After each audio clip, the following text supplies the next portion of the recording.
actually to welcome many people, but especially Grida first, who introduced the first panel. And just to say a few words, so it's a small specialized event. I'm quite excited about it because I think it's a subject that hasn't been tackled really, like which future for NFTs in Asia. We know there is a big potential, and we're going to focus on the artistic part here. And yeah, very happy to have specialized people, small talk, and to network and see how actually we can have this Asian part also integrated in NFT Paris. Thank you, Grida. Thank you. Okay. Yeah. Thank you so much for having us first, Asia Now, and thank you for inviting us NFT Paris, Alex. Let's begin. Let's have a seat first. We have esteemed guests today, Audrey, Yue, Thomas. Please have a seat. Yes. Shall we begin with some energy? Thank you. Thank you so much. Okay. My name is Grida. I am South Korean, and I'm a curator of the first NFT and crypto art gallery in Paris called EAM. It's in Bastille, so if you have more time staying in Paris, please visit us. And also, I'm a publisher of NIFS Gateway as a curator, so yeah, really honored to be here today. And please, would you introduce yourself? Audrey, please.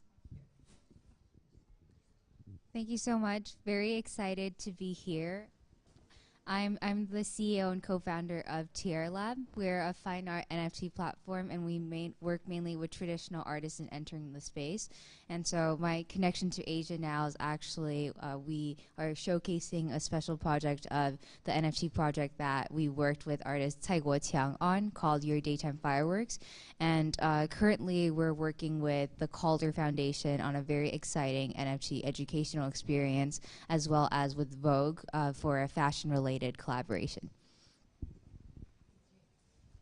Hello everyone, good morning. My name is Yue. I'm an independent curator, and also I'm working today at NFT Factory. Thank you for coming. Okay, hello everyone. So I'm Thomas. I'm the co-founder of the GC DAO.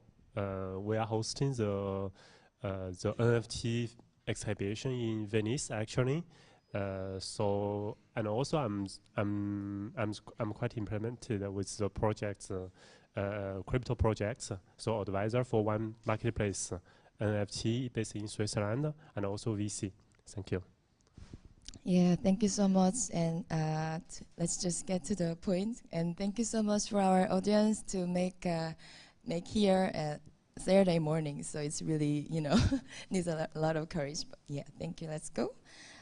So let's begin with the difference between Asian NFC scene and other countries like other continents, Europe and US. So yeah, would you share our opinions about maybe you feel some difference between Asia and other countries? Yes, please, Audrey.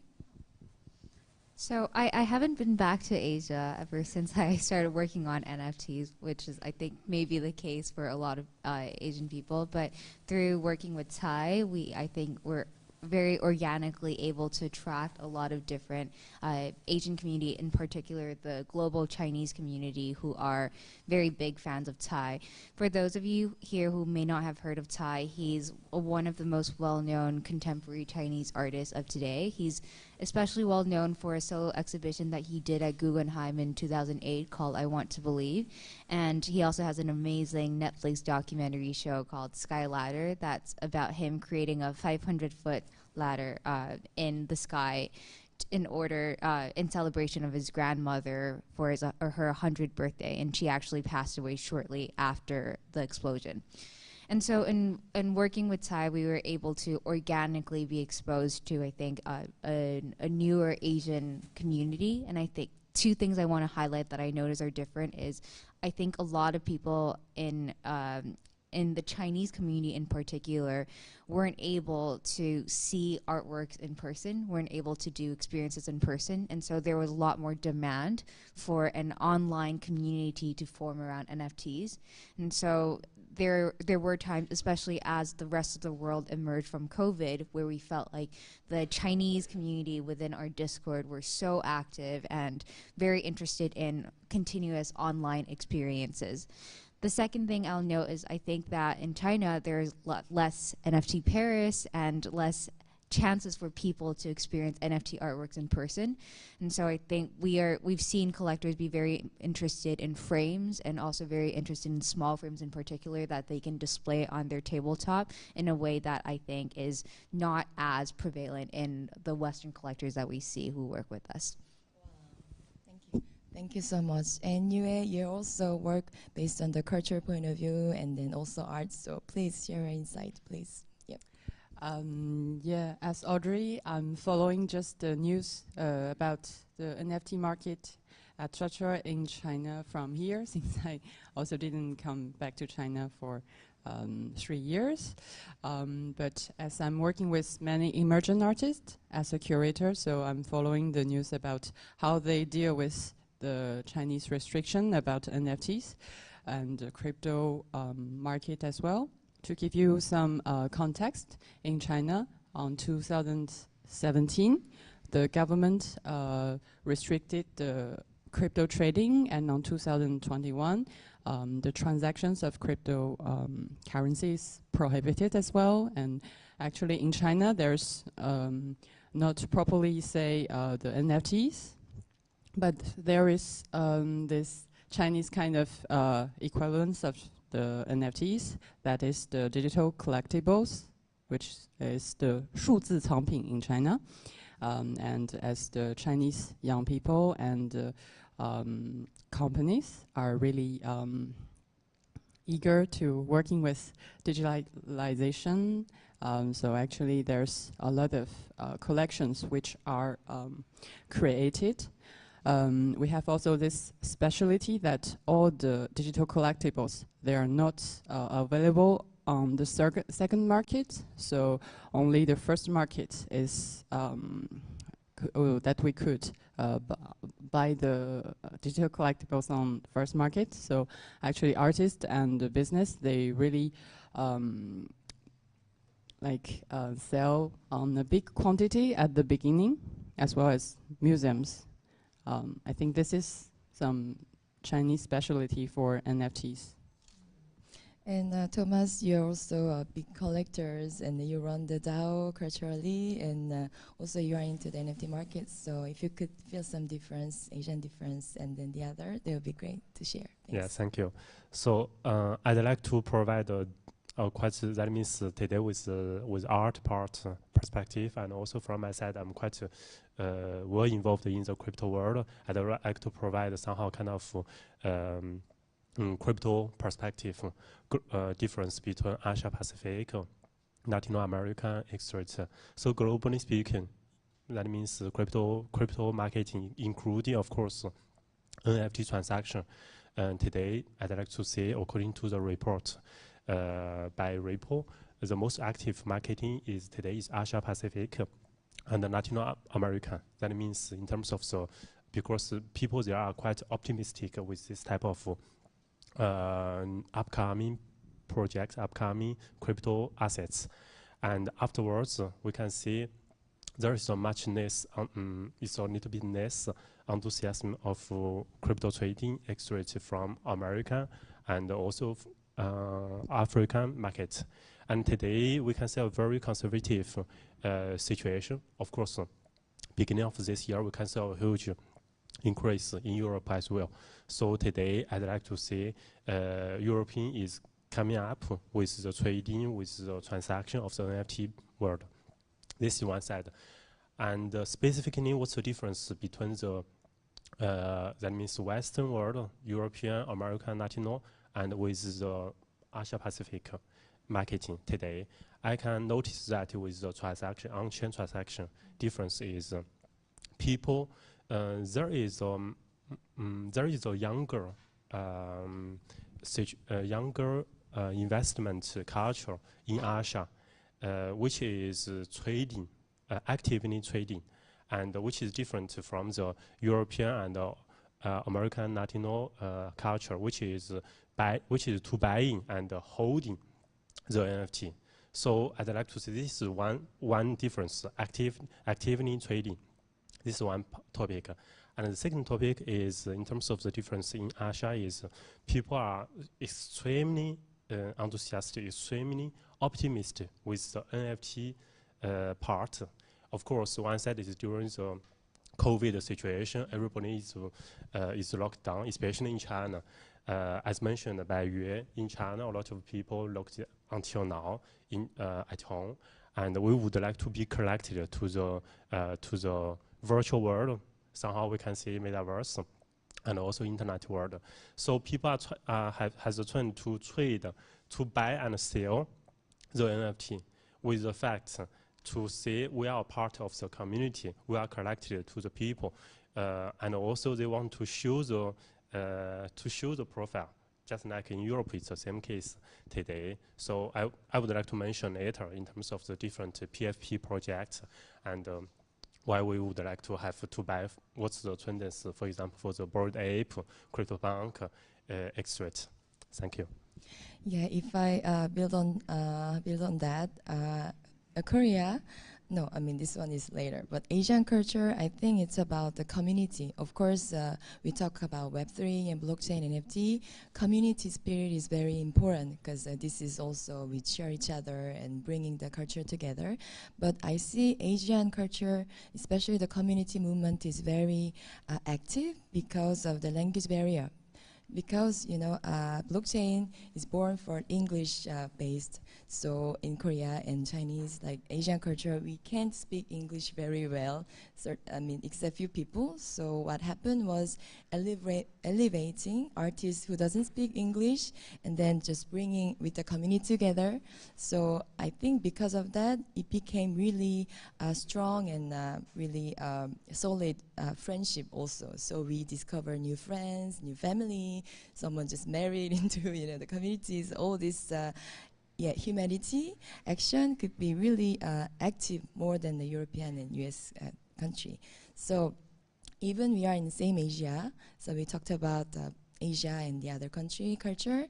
How about we talk about each countries, what's the dynamic between each country is happening, because South Korea, China, Singapore, Japan, each country has some original movements. So how about, listening from Audrey first. So once again, because I haven't been back and I also don't speak I don't speak Korean, even though I am a fan of Korean culture and K-pop, I think I can only speak to Chinese culture. And I think what Thomas said is really right. You do see, I think there are a lot of people in China who are working in the crypto space who were with the regulations, had to switch their mindset. A lot of people actually left for Singapore, which has become more so a Web3 or crypto hub in Asia. But in China in particular, I think the attitude, it's difficult for traders who are used to operating around cryptocurrencies to start to learn about collecting NFTs as art pieces, or even collecting collectibles and thinking about the value that just the community can provide if the price is not going up. So I see that sentiment relating to price a lot more within a Chinese language speaking community versus in the English speaking community that's with us, that is usually more focused on discussion around the art rather than a discussion around the floor price and things to do with trading. Thank you. As far as we heard, China, they have government difficulties to accept cryptocurrency, and then still the community is very strong. So we'd love to listen more about what's going on in China. So please, Yue, Thomas. As we have our own social media, as Red, Xiaohongshu, or WeChat, actually, if you do a research on this platform, you can find a lot of talkings based on the 数字产品, the digital collectibles. I think I should clarify that here what we can talk about, like not prohibited by the government is different from the NFTs, and still people are trading NFTs in China with VPNs, etc. But actually, in the official communities and communication, we are only talking about 数字藏品, and there's also a lot of transactions, I should say, because we cannot trade. We can only offer, but not trade or sell on second market. So there's a lot of also shops on Taobao, which is the equivalent of Alibaba in Chinese version. So we have this specialty in the Chinese communities, special way to talk about NFTs and their collections. Okay, Thomas. Okay, there is a very interesting, as mentioned by Audrey, situation today is I can see a very important, I'd like to say somehow kind of in the world of Web3 and NFT related people from China, moving from China mainland to Singapore, to Europe, to America, etc. Due to the regulation issue in China, because people are eager to work and to participate in the movement, I'd like to say the revolution, NFT related and also crypto related topics. So I'd like to mention one country specifically, it's Singapore. I was there 2 weeks ago to participate in the 2049 token 2049. I can say there is people there were super passionate with the crypto world NFT related projects, and with the view of the crypto part, the Web3 part, we can see NFT started a movement by attracting massive adoption from the different world. So one of the example is, for example, today I'm so happy to be here to represent a part of Web3 world and of course a part of NFT world as well, because this is the first time, I'd like to say, in the last several years we have the combination between the tech area and also art area directly. So which is, of course, in terms of art, digital art existed several years ago, but from last year, 2021, we started an NFT, which is supported directly by the tech, which is called blockchain.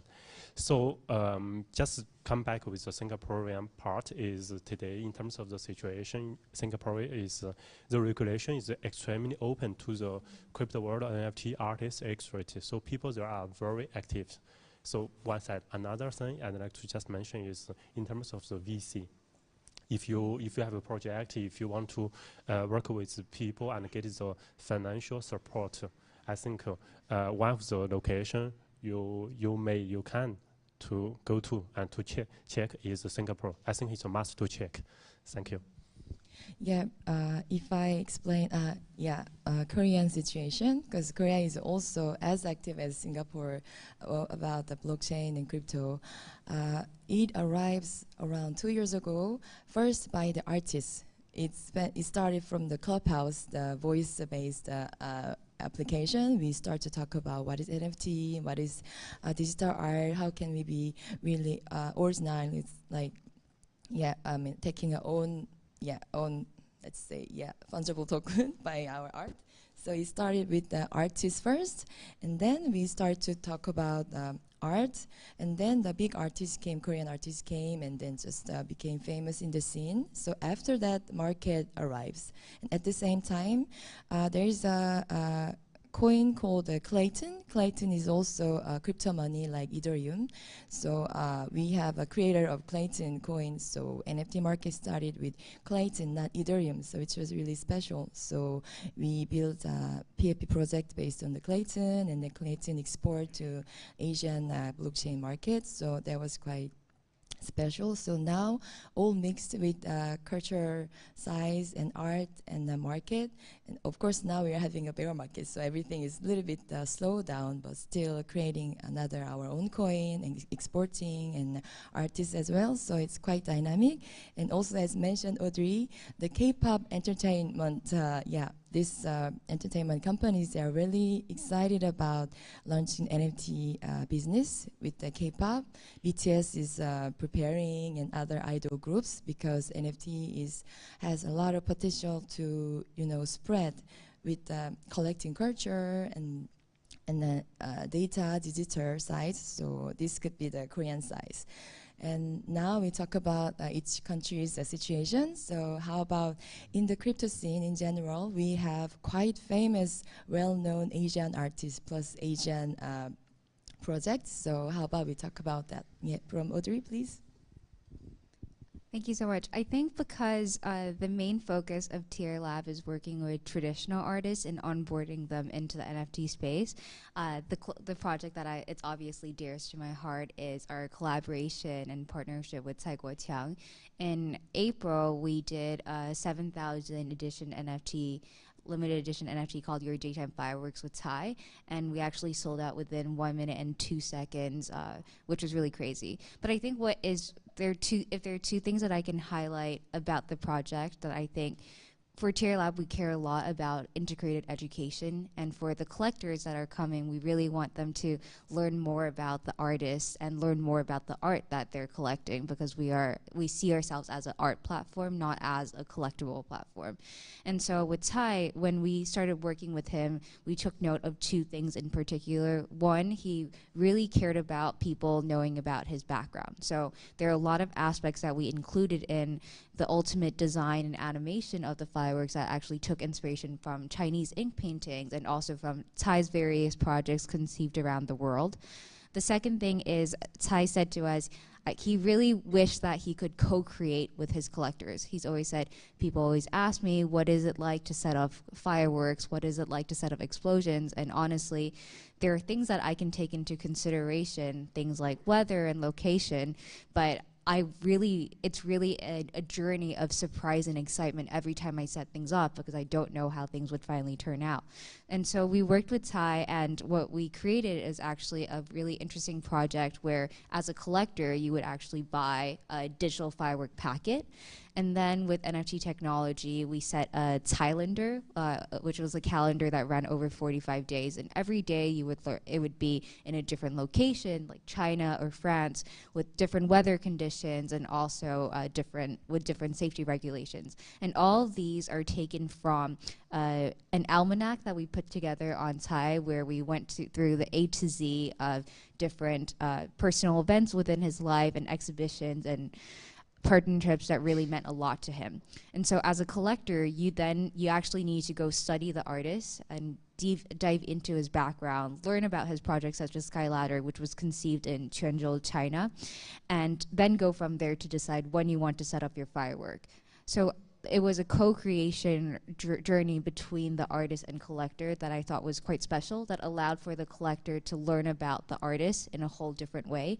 And Tsai was actually invited to speak at the Cartier Art Talks in May, and he very kindly highlighted the fan art that was created from his collection. And that's actually how we started talking to Asia Now about the interest that the French audience had in what Tsai was saying for his NFT project. So if there's one last thing I can say, it's also really interesting how boundaries are really blurring within the NFT world, where obviously we're talking about Asia art, Asia NFT artists, but they're also really being put on the global scene.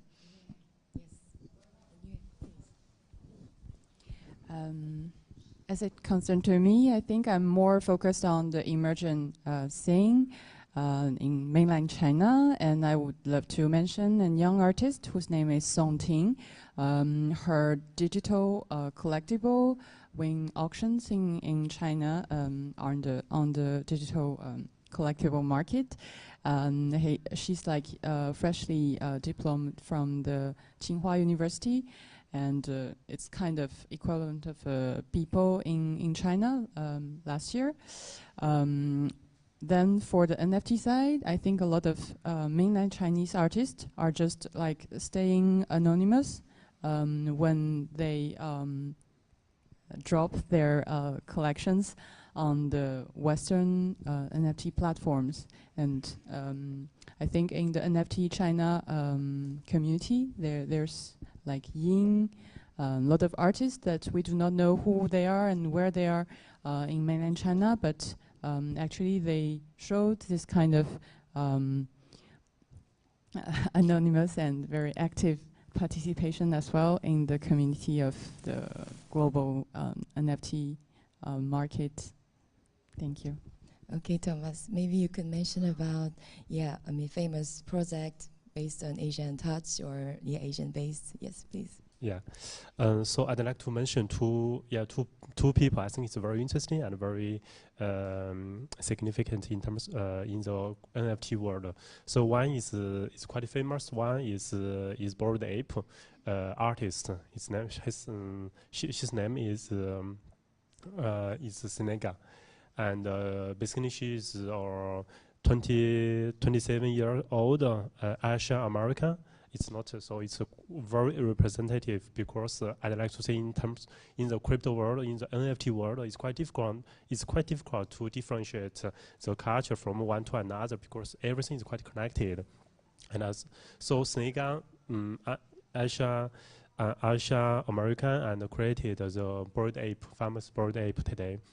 And with a mix of the culture, we can see the culture from Japan, from Arabian extract. So it's somehow I'd like to say NFT world is now start to come up with the idea to collect the different culture together. This is one example. Another one I'd like to mention is with NFT. What's the technology difference? Is as mentioned by Otto. They are collaborating with Cai Guoqiang. They NFT provides the possibility to collaborate directly with the clients, with the customers, which is quite different comparing several years ago with the traditional art world.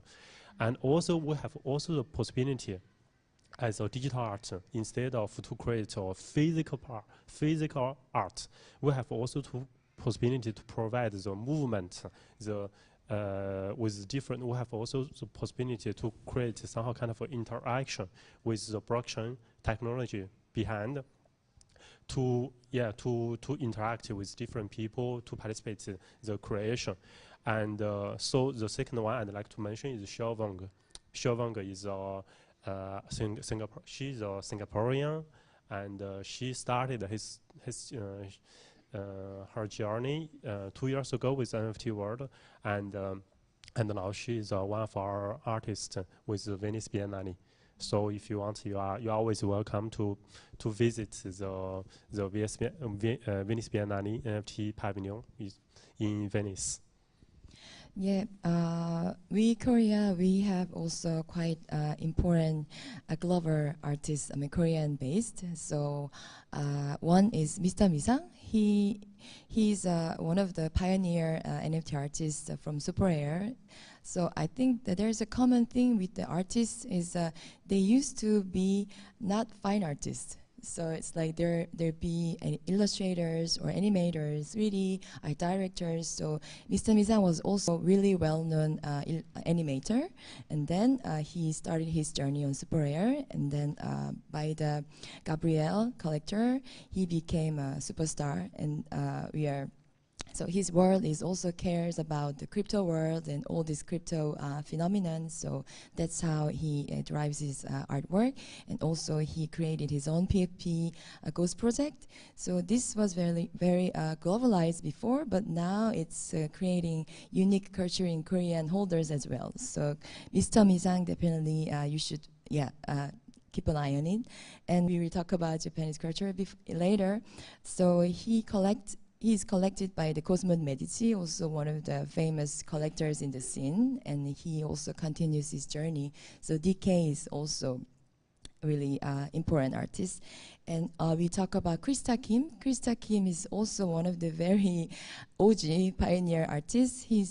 She's Korean, but her nationality is Canadian. But also her theme is about Zen and self-meditation. Her artwork is always about spiritual theme because her father is Taekwondo master. So yeah, I'm sure there'll be some influenced. And we talk about Japan. There is also really important PFP project as BAYC. It's called the CloneX by Artifact. Artifact itself was also a crypto fashion company, but they collaborate with the Nike and plus one of the famous contemporary artists, Murakami Takashi. So he joins as a parts designer. So it means we can see all these Murakami Takashi signature touches. So also Asian touch is always globalized, we can say. So all these artworks and creations and crypto artwork is really based on 80s pop culture, such as really we can talk about Japanese culture, Nintendo, Super Mario, Sony, all these young kids who grow up with this gaming. We became the leader of blockchain and the coin creator and designers. So we are really inspired by this Japanese culture. So we also need to talk about, Japan influence with the cryptocurrency. Yeah, so maybe next time later. So let's move on to now we are in Asia now, which is not familiar with the blockchain. So how about we talk about any difference between Asian traditional artists and crypto Asian artists. So maybe you can start with Audrey. So I think because my experience has more been working with traditional artists overall, I think that we think very differently about working with traditional artists versus digital artists, especially many of them as they're thinking about entering into the space. Because as you said, for digital artists, a lot of these artists are people who used to be known as animators or designers. They previously could not make a living off of their own work. They had to be commissioned by a brand or a project to do something that is specified by a client. And so I think NFTs have really provided this revolutionary technology for them to be able to make a living as an artist and be able to self-identify as an artist. However, for traditional artists coming into the space, because when you talk about CloneX also worked very closely with Murakami. I think that it's a different. You need to think about it differently because their work is not existential to the space. So we work very deeply and closely with artists in coming in and making sure that what we do with them is NFTs that are not possible, that's something that's not possible without the NFT technology. So for example, with Tsai, with the fireworks, there's actually an element of burning, which is very common within NFTs, but we package it in a way that was very interesting to understand and easier to understand for newer collectors and art enthusiasts who may just be coming into the space. But I think with crypto artists, we try to support them in different ways. We think that one of the biggest difference that blockchain has actually caused has been in the role that an artist plays as a digital artist, where they actually they don't usually work with galleries, they actually do their own PR, their own social media, they are their own manager. So I think it also places a new expectation on what the responsibilities of a young artist may be in the 21st century. Thank you so much. Yes, you please. Yeah, totally agree with Audrey that I think the crypto art artist who's like native on NFTs and crypto art are like in connection directly with their collectors and community. So in the crypto art world, I think the middlemen like galleries, even art fairs, are not really, I should say, key players of the market. But to onboard more traditional artists into the Web3 and crypto world, I think middlemen are necessary as curators or art fairs, galleries. There's a role to play to explain to them what is the blockchain and how to really get empowered by the NFTs. creation with better transparency and tracking system of the transactions, etc. So I think there's a lot of things to work with traditional artists to enter into the crypto NFT space. Yes, Thomas, please. Yeah, I think it's always a challenge for the traditional artists to enter into the step into the NFT world. NFT art world is extremely a challenge for Asia Pacific artists because we are considered much more conservative, and but with the crypto world, with NFT world, we need to always the artists to step out and to talk, to build their own channel to communicate with the community, with the PR part. So I think it's quite challenging for them. And in terms of the difference, it's with the traditional, as you mentioned, the native digital art world, NFT artists, they have the habitude to directing, to dialogue, to discuss with the community, and they can do it directly with digital art.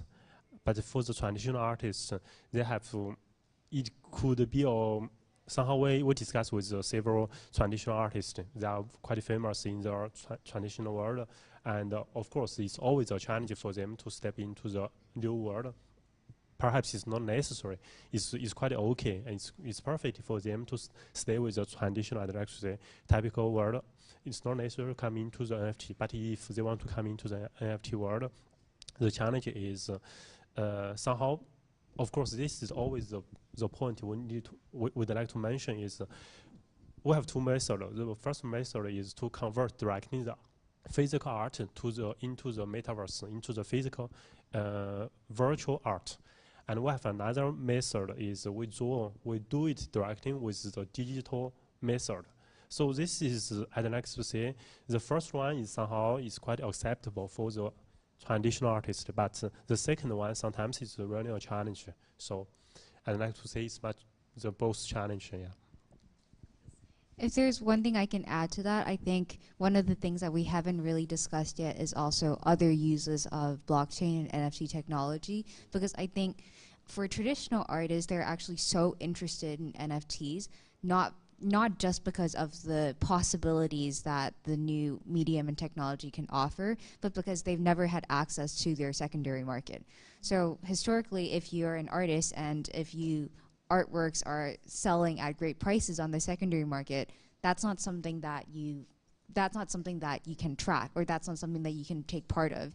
And so artists and creators have always felt like they've been left out of their own work and their own sweat. And I think I've heard a lot of traditional artists also talk about not even just thinking about coming into the NFT space, but potentially making it so that each artwork, physical artwork, is tied to an NFT that they can track and that they can basically benefit as they should from secondary revenue. So that's something that we think about a lot too. That's a very interesting point, yeah. Yeah, if I build on that, for me, I see like you had mentioned, in generally, crypto artwork, they kind of removed the middleman's job, because the market itself, they are the galleries, and then the artists, they could upload, let's say we call mint, they could mint by themselves. So it means all the gallery's job, middleman introducing and promoting, is kind of disappeared. But because of that, all the middleman's job goes into the artists. They have to show themselves. They have to be active in the scene. They have to try to sell their artwork. So all this tiredness comes to the artist. It means we are Asian people. I would say, I don't want to make a caricature, but still we have some we have some things that we are a little bit kind of passive. So introducing ourselves among these English speakers in front of the collectors, we are, I would say, we are a little bit nervous or a little bit silent. So that's why Asian artists who has a lot of active personality or who is comfortable speaking English or who are really natural to talk his work, they are the one who has more, I think, chances for now. But because of the communities, because of now the crypto markets, they are opening the galleries opportunities, which is Super Race, Super Space, and Nifty Gateway. They also open the publisher, which is they are welcoming middlemen's. So it means middleman's job is also starting in this crypto scene. So I would say traditional artists, Asian artists, they are less stressed by promoting all these things because they can just concentrate on their own artwork. But Asian crypto artists, they will be, I would say, needing more courage to promote their artwork. So that's how I see the difference. So maybe the time is almost done. Maybe we can hear some questions before we end up. So is there any questions or adding? Because now we have Tomomi. She's also a Japanese NFT community leader. So if you have any questions about Japanese crypto culture, please, ask her. Thanks for visiting. If you have any questions, maybe we can take it. Yeah, I will count 3. 3, 2. Yes, please.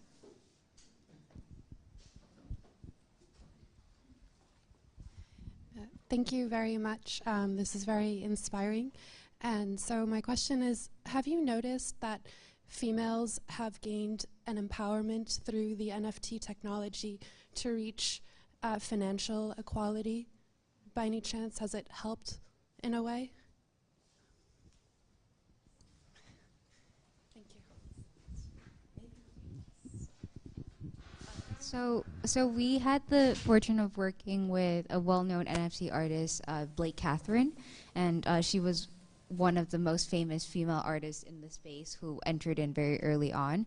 But Blake also just recently actually collaborated with a K-pop girl group called aespa for an NFT project at Sotheby's, I think just a few weeks ago.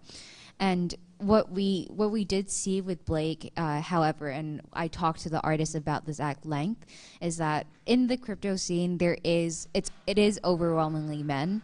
Like, I know that you see 3 women on this panel right now. That is usually not the case, and I think that has made it so that the market actually is more filled with well-known male artists rather than female artists. And with Blake, I think something that she really notices too with her engagement and her Twitter, she sees that even though she has more followers than a lot of her male counterpart artists, she actually feels like she has less engagement from the crowd because potentially they don't feel like her aesthetic appeals to a more masculine eye. And so she talked to us about that at length when we were working with her. To your answer, I don't think it has helped women in achieving financial equality. I do think that there are a lot of women, and there's a lot of people trying to push diversity in this space, which is really important. And I mean, I'm obviously biased because I am a woman, and I lead a women-founded platform. And so one of our initiatives is also we really want to work with more female artists in the future and entering into the space. Thank you, Audrey. If I build on that, like as you see, the blockchain crypto culture is also most feminine space as well for culturally.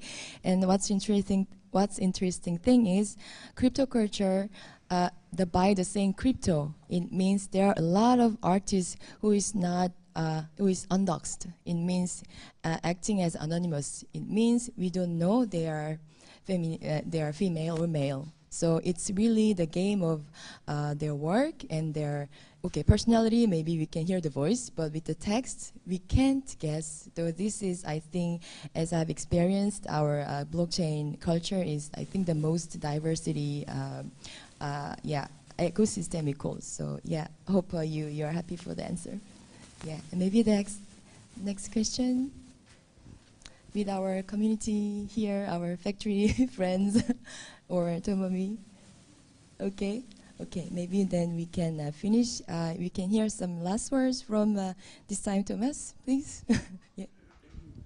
Yeah, So from my side, I think today with NFT world, NFT industry is quite new for everybody.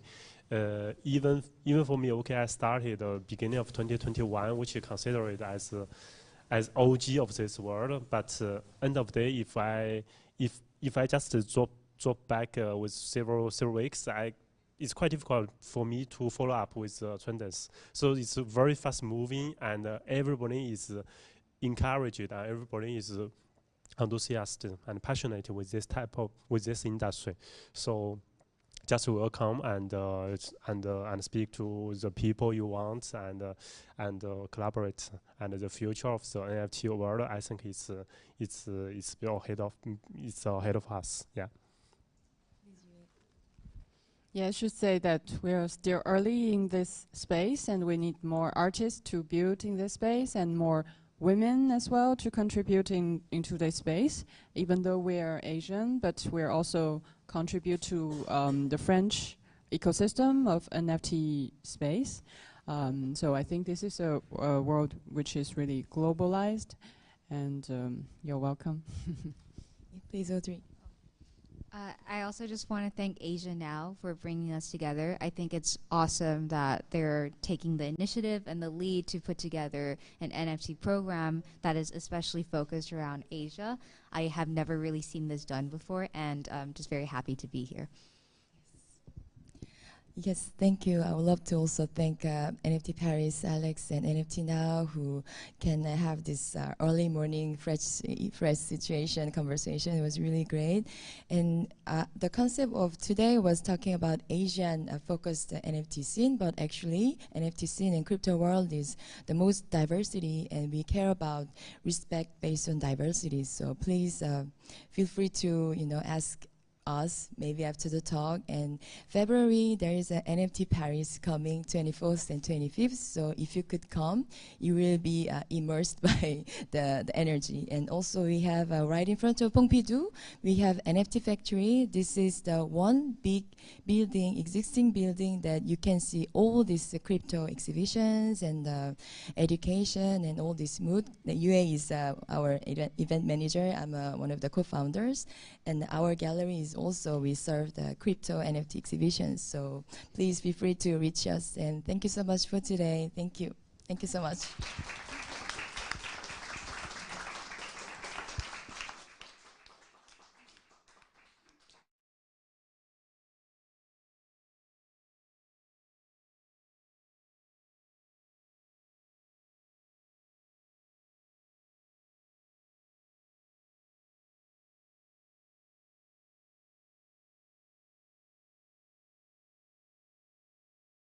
Sebastian and Yang.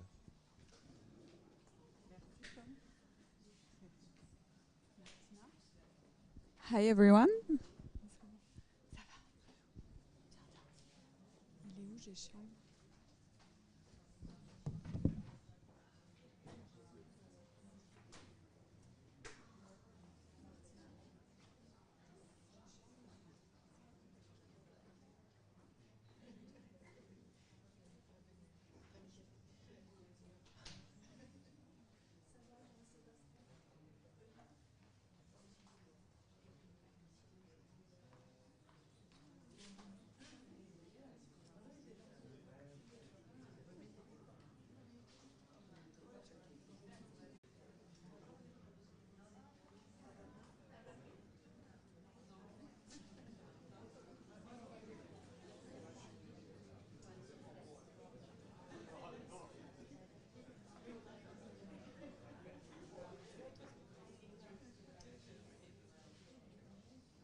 Est-ce que ça marche? Micro. Allô? Zheshang, we can start? Vous voulez que je me mets là? Ouais, mais bah, mets-toi là. Alors, Zheshang, which chair do you want? You want to sit here?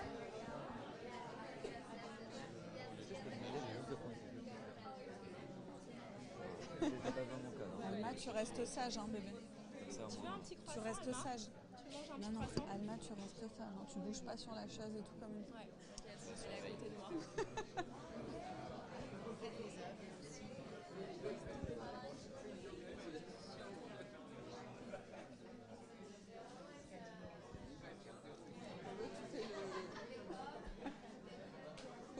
Tu me dis quand tu veux, tu lances le truc pour mettre un peu de discipline dans cette classe. Oui, parce qu'on a une demi-heure de retard, on est d'accord? Ouais. On commence à 10h30. Ouais. Et attends, Com, excuse-moi. C'est 30 minutes, c'est ça? Ouais. Tu veux me faire signe un peu quand t'es timekeeper? Ouais, parce que comme on n'a pas de... Je vois pas d'heure et tout, ça, parce que les filles avant, elles ont parlé... c'était combien de temps? Je me suis pas rendu compte. C'est à 25-30. Ouais. Ça fait 30-35 minutes. Ah ok, génial. Donc tu peux prendre 5 minutes de questions à la fin si tu veux. Ouais, bah tu me fais signe quand tu...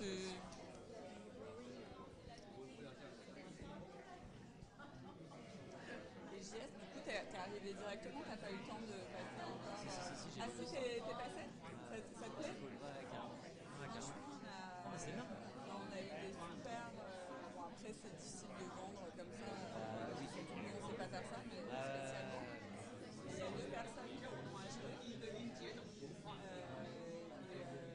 Mais non, et globalement, par contre, super retour. Et puis, justement, on n'est pas tellement...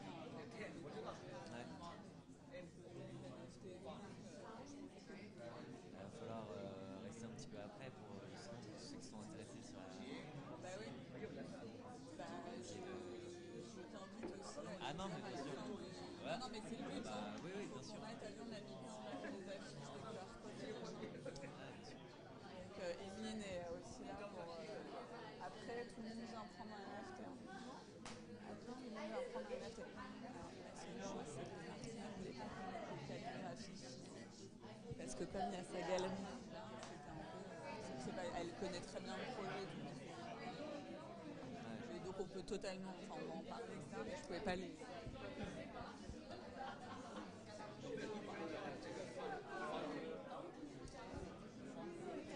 J'espère que ma fille va se tenir à carreau là, parce que j'espère que ma fille va se tenir à carreau.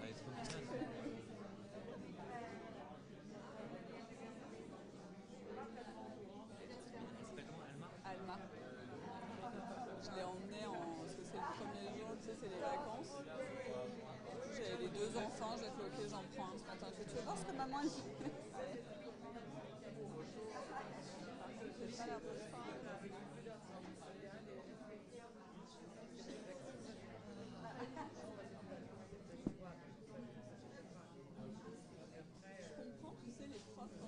Dans un amphi, qu'il n'y a personne qui est assis, tout le monde ça. Je pense que... Ouais, c'est bon, nous on est ready. Hein.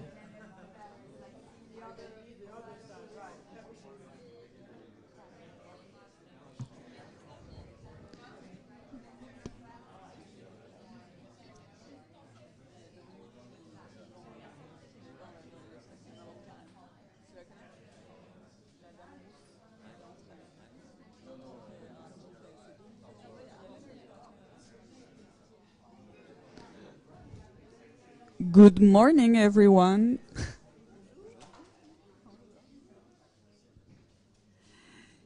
Good morning, everyone. So we are going to start a discussion with, after the previous panel, a very concrete example.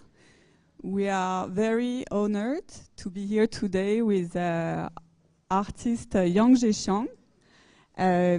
His wife and curator Martina Young couple, and Jean-Sébastien Beaucamp from La Collection. They will tell you a bit more about themselves each, and I am Amy Ferry-Sauvert. I am the co-founder of AICA. We are an art and tech platform, and we're helping institutions and artists and also brands to enter into the metaverse and NFTs. My co-founder, Karen Levy, who is here also at the first row, is herself an art collector. And her and her family collects Chinese contemporary art. So they have been knowing Yang Zheshang and Martina for years, following their work and also inspiring them working together. And today we are here to present you and explain to you how we built together a project to create series of NFT that became today emblematic. So I will just let you introduce yourself. Jean-Sébastien, I think we have sorry.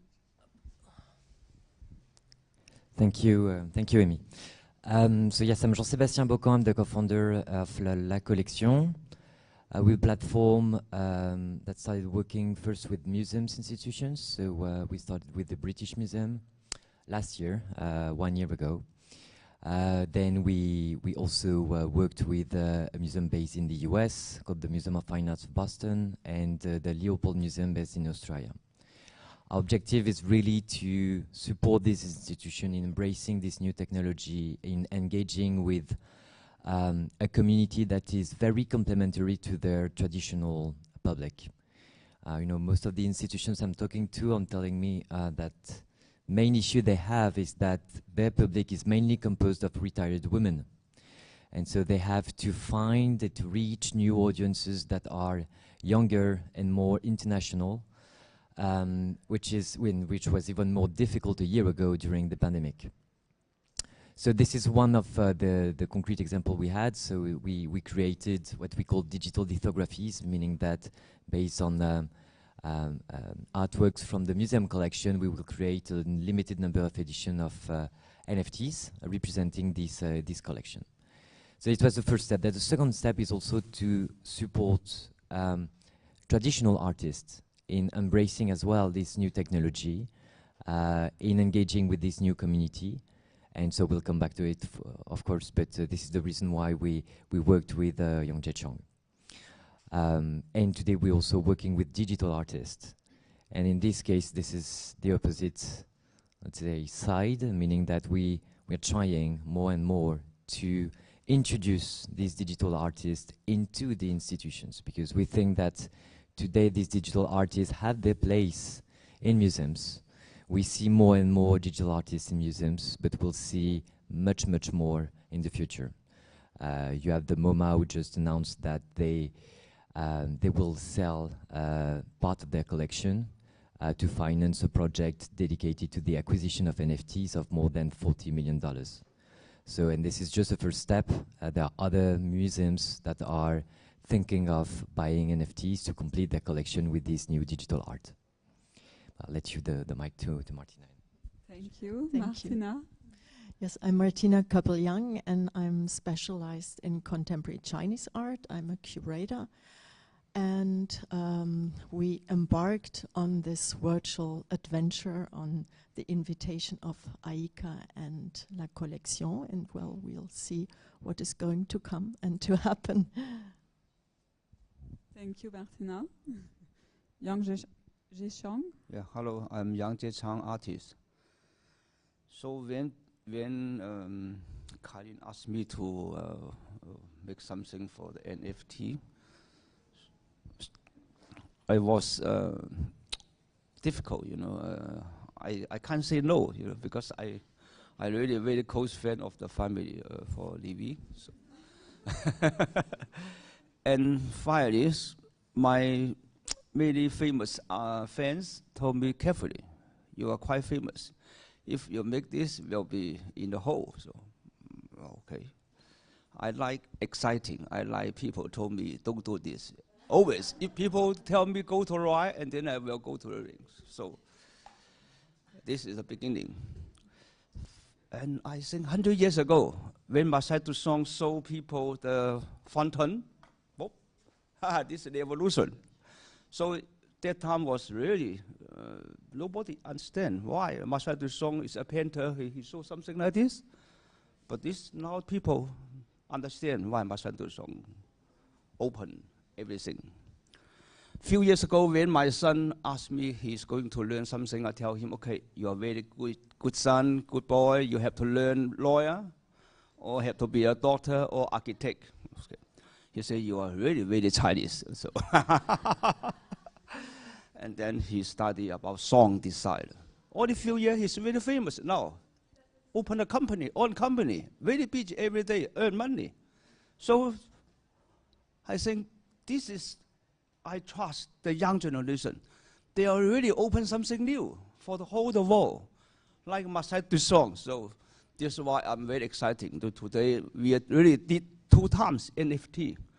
Hey, we can sell something. Okay. Nice.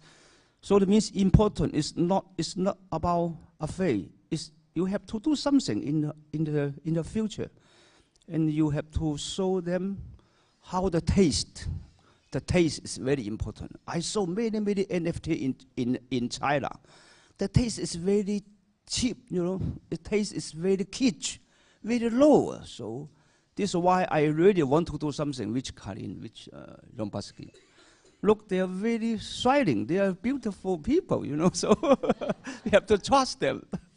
I'm sorry, I'm artist. So it's be something very open. So. Right, like this? Yes. Perfect. I think you all felt the energy of Zhexiang, and you can start to understand how an artist from not a traditional artist, but an artist from the traditional world can explore this new medium of NFT. And what is also very interesting, and Martina told me this sentence because I say, wow, I'm impressed that young Zhexiang said yes to do the NFT. And she said, but you know, he always tried new medium because in his art, he worked with ink, he worked also already on video performances, on different installation, and also on sculpture. So for him, and you tell me if I'm right, but trying the digital medium and NFT and this new way of thinking was just natural in his work. And so it was really amazing because I think it's quite a special project because we were involved since the beginning with Zhexiang, Martina, who curated also a lot of already projects on the metaverse with Karen, her family, and we started this project with Jean-Sébastien. So we thought about it all together and what we will do for NFT. So let's go into the project and let's talk about the 2 series of NFTs we created. So the first one, Zhexiang wanted to choose a video. So the NFT is a part of his performance of the work Ho, and it's a video. Zhexiang, would you like to explain a little bit? Thank you, Karin. She asked me to make something very easy, so I don't know. And then I said, okay, because during the COVID time in Paris, there are some week they are closed. Okay, we cannot go out. So we don't know the future, very sad. And finally, I heard something in the evening. Some label, they make laugh. Oh, very crazy. They, how to say, 叫床, the crying song, okay. Wow, I was very angry, but exciting. So after I feel, this is Paris. Because they cannot close them. Even they cannot go out, but they use the voice to wake up people. So I think, okay, this is the French culture. They are feeded. So when Karin asked me to make the video or to make something easy, okay, I just copy the voice of the guy how to make laugh. So this is the first game. Nice song. Really nice. Yes. Martina, would you like also to tell us about curating also this project? It was, I think, also new for you, and we met Jean-Sébastien. We worked also hand in hand with them. How was it for you as a curator to integrate this new medium into your work? Well, I thought it's important that the new support, the NFT, shows a continuity with Jie Chang's oeuvre. And so I thought the best thing to enter or to introduce his work into a new support is calligraphy, because calligraphy is something very immediate. It's something that is omnipresent in Jie Chang's oeuvre, and it's something that can convey a message aesthetically and also a content very easily and immediately. So that's why we chose a calligraphy, and why a video. I think Jie Chang also thought it's important to have action, to introduce action as an element into this NFT. Very interesting. And also Jean-Sébastien, as with your NFT platform, you started very strong because you launched a first project with the British Museum and digital copies of Okusai. How was it for you also to work this time directly with a living artist and such energetic artist of Jie Chang? I will remember, I think, for a long, long time, the first visit in your studio. Right after COVID. It was a moment where I think in France or everywhere, people were quite desperate. I think the general mood was very, very negative. And then you arrive in Jie Chang's studio and you keep smiling. And the topic he selected is around joy. It's around happiness. It's something very light, simple, and it's really helping us to, take some distance with the news, and coming back to things that are a little bit more simple, but that are positive. And I think this is really the role of art. And this is speaking to me because the reason why I created La Collection is because I was, during the third lockdown in France, I realized, and I was so frustrated not to be able to go into museums and galleries. This is the right moment where I realized that I had this kind of ritual where I was going to museums or galleries at least once a week. I didn't realize before that it was this ritual and how important this ritual was for me. It was a moment that was my breathing moment of the week. This is a moment I have kind of, it's like meditation for me when I really like art. It's like time is stopping and I can focus my mind only on one single thing. Can be positive, can be negative, but at least it's impacting me. And if I don't have it, I can feel that I'm not well focused on my work, on my personal life. And so I was really feeling this this miss, not being able to do it anymore.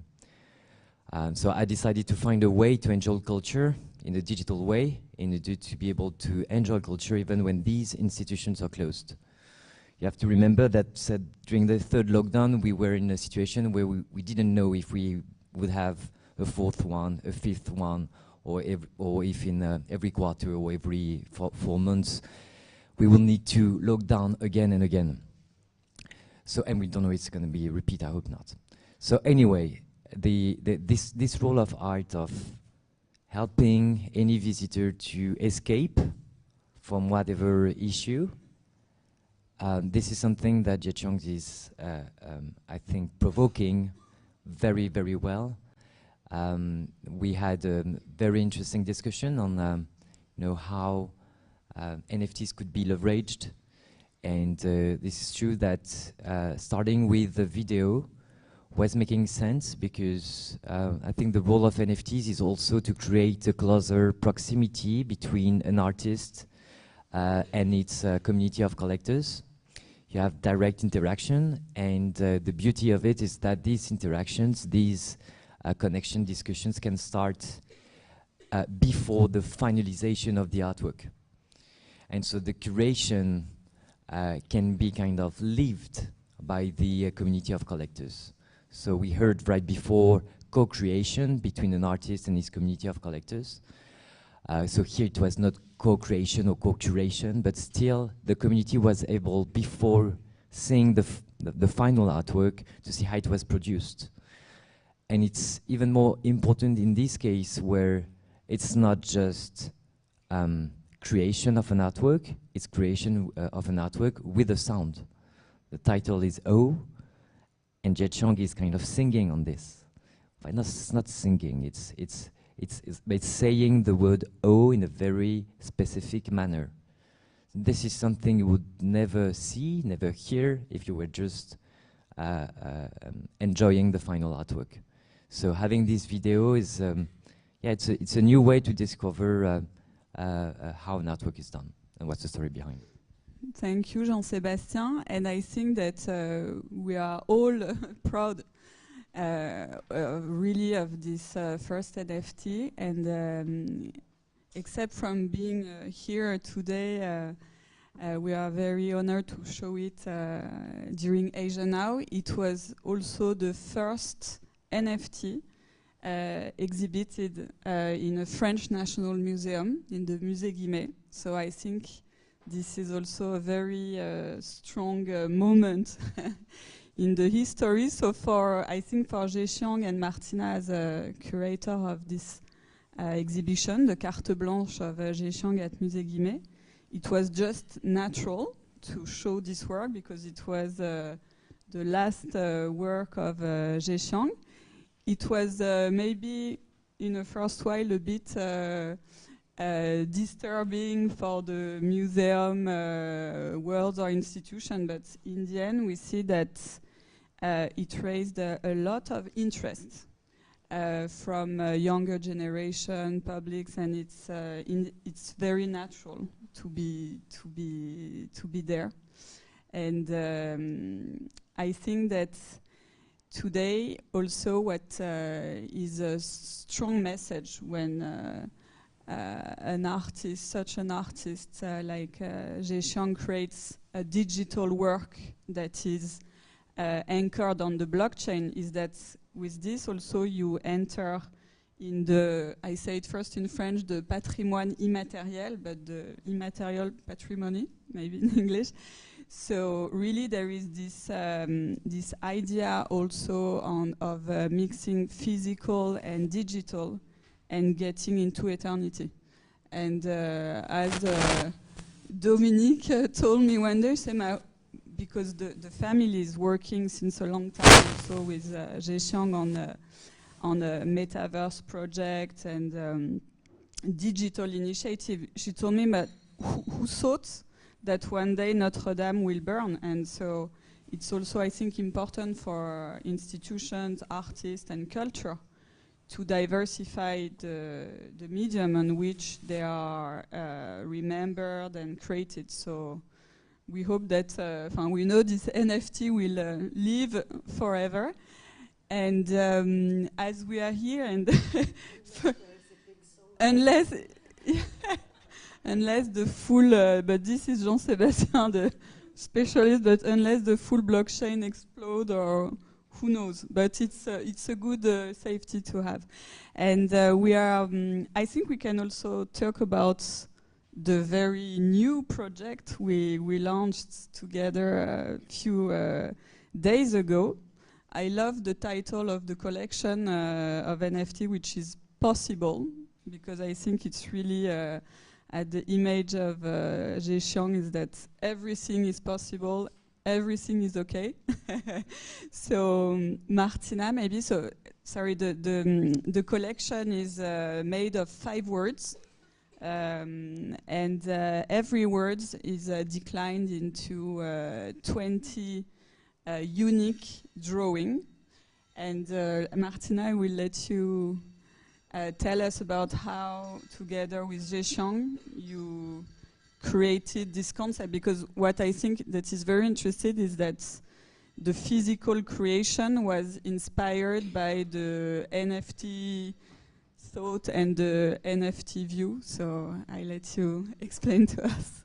Thank you. We thought it's of course important that the second chapter of our collaboration is a continuation of the first and makes a sense also in his oeuvre. And Zhexiang worked on calligraphies very often, and very often these are exclamations or short sentences, words like possible or difficult, and very often they are also written in layers. So you have one layer, then a white layer, and then a second layer of calligraphy. And so we have we chose 5 words together: possible, difficult, ping pong.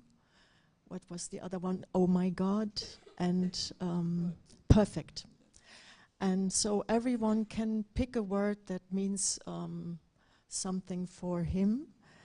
And in the creation or writing these calligraphies, actually Zhexiang was influenced from his first experience, because he actually, doing the video for O, he realized that in the end, as an NFT, it will be very short. So he included into the creation this time a very fast movement that you will see as splashes on the individual calligraphy. So there is some kind of more immediacy even in these works visually. But Zhexiang, would you like to say something? Okay, I'm very lucky, man, because I have a wonderful wife. Everything she say, if I do it, and then I follow. So very simple. Yeah. And yeah, people know Dominic and Sylvain. They know me very well. They know our family very well. And also, I have a very beautiful daughter. She's a filmmaker. So I asked her to help, because NFT, they need a high technique, because I don't know this very contemporary technique. So she's very easy. So and Karin trusts us, and then they trust my daughter. So, and they trust my son, because he's a very famous song designer, so he helped us too. So this, I'm very lucky. It's not only me. For me, easy. Just okay, God, and then okay, God, and then finish. But during this action, you need something. You need someone to help you to walk together. It's not only so you okay now finish. No. Martina very detailed everything. Karin and Jean-Pascal, they are very detailed. They're fine. You know, they know how is the quality. So this is important. The technique is important. Of course, for contemporary art, they don't show you the technique important. They also show you easy. But no, it's difficult sometimes. If you want something to do simple, and it's really difficult. More simple is more difficult. So I say I'm very lucky, man. Around me there are a lot of powerful people. So this is the secret. Thank you, Zhexiang. Yeah, it's perfect. And I think before we're gonna end the conversation, and what I invite you also is after the series of talk, the session, we can also meet with Jean-Sébastien and Martina and Zhexiang just here, so we can show you the NFTs, tell you more in detail also about the project. It was also a new step in our collaboration, because we involved also, we collaborated with Connaissance des Arts, the magazine, so it was really for strength, thinking about how to make this project very powerful. Jean-Sébastien, you have a last word No, it's before the questions. something that's important with this title possible is it's also for us it's how can we make possible bridges between physical and digital. This is also the key question for La Collection that we need to answer. And from the beginning we tried to answer this question, how to create bridges and not separation. In this case, it's a perfect example of by buying the NFT, you will have access to the physical artwork. So it's more kind of a pass to have access to something physical. So it's not purely digital. And so therefore it's very different from the first project. This is something we're trying to do again from the day one. Day one when we launched the platform, it was to complement a physical exhibition. So that's the reason why we selected a Japanese artist called Hokusai, because the British Museum was launching a physical exhibition dedicated to this artist. And we're complementing the exhibition by showcasing the entire collection of Hokusai from the British Museum, while on the museum you could have access, you could discover only 50% of the collection of the British Museum. And to create this bridge, we had the pop-up store inside the museum explaining to the visitors what are NFTs, what is an NFT, what's this collaboration between La Collection and the British Museum. Here we're trying to speak to traditional collectors and to tell them, actually you're going to buy something physical, and on top of it you will have this NFT that may be the first one for you. We have I mean, this is exactly the role of La Collection. It's not to talk to, let's say, NFT existing collectors. It's to democratize this technology to a larger part of the population and also capture, let's say, traditional collectors. So this is the case here. And then the role also of these NFT is, of course, to represent the artwork. It's also to play the role of certificate of authenticity. Because this is also what let's say makes possible NFTs, is just to certify who is the owner of what piece. And so that's also the role of this NFT here. Okay, the last. I was very touched when Jean-Pascal and Karin, they saw my first NFT in Lafayette. You know, the very famous, it's crazy. Everywhere is make laugh. The voice, I think I'm very happy. So and also in the airport, you remember? Yeah, I don't know we had the but biggest but screen when I with go the in first Lafayette, NFT. everyone says, oh, it's wonderful. So Everybody says oh. Yes. Thank you very much, Zhexiang, Martina, and Jean-Sébastien. I don't know if we have time for a question, but I'm looking. Yes.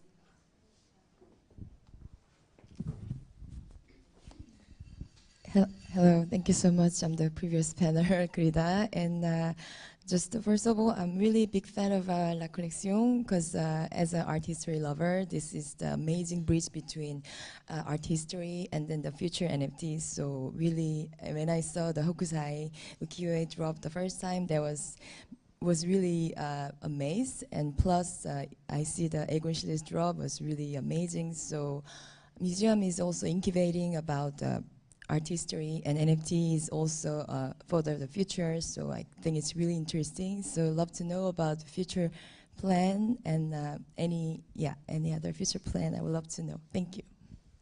Thank you for your question. I think we can say we have common plans, and also I think that for us what is very important also is to reintegrate NFT into a bigger picture and a bigger world, which is metaverse. And today, of course, it's very linked, and we are showing the work of Zhexiang in the metaverse as a showroom. And I think what is important is to have social spaces to discover art. And also what is very important is to bring humanity and to combine physical and digital. So today it's true that on all our projects with ICA, what is very important is to show these NFTs. So they are in museum. We show them a lot. We have immersive rooms also in different national museums around the world. And this brings people back together. And I think it's human is at the center of all of this, and it can look a bit, it can feel in the first place a bit contradictory, but I think what we need to do is to create, when we create NFTs or experiences, is to have sense and to bring back people together to democratize art. So this is really the mission we have, and I think that all the parties that we have as an artist, curator, or NFT platform, we are looking into this direction. So one quick word is we want to keep trying, exploring new territories. We started with museums and let's say dead artists. Now we're working with living artists. We also would like to work on photos. So we're going to work with Agence France Presse and sell NFTs under the NFT format. Photos under the NFT format, sorry. That will give you access to a physical photo signed by the photographer and the possibility to meet the photographer. So it's a perfect mix again of NFT playing the role of accessing to something physical, whether it's a person or a photo, an artwork. And we're gonna also try different ways to make art galleries more accessible. So we're gonna test something that is a new membership in partnership with Perrotin, Tadeusz Ropak, David Nabad, so some famous art galleries. So this is something we're gonna test beginning of November.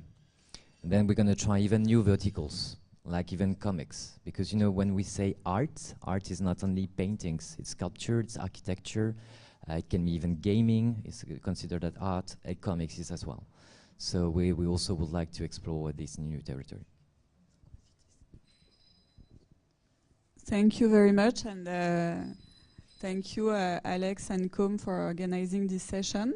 And I invite you also to stay after to know more about the metaverse. Dominique Levy will talk about this amazing adventure as private collector. And we can meet, we are here for the day. Thank you very much.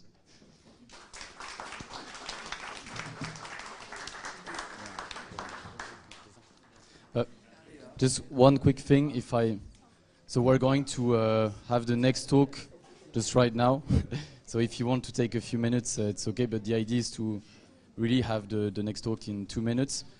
The next talk is actually about a very interesting topic, which is the aesthetic of the metaverse. So it's going to be Oliva Sartogo first, and then Dominique Levy.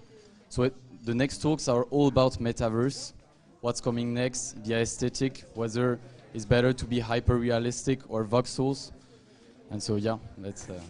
et là les gens, le problème c'est...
This is the very last talk of NFT Paris at Azanao. So I'm having here on my left Marie Franville, Dominique Lévy, and Adrien Bas Devant. I'm sorry for the pronunciation. So we're going to start with introducing. I would invite all the speakers to quickly introduce, and then we're going to talk about the metaverse. So how NFTs are applied to metaverse world, and how we're using the NFTs, and what are NFTs in the metaverse.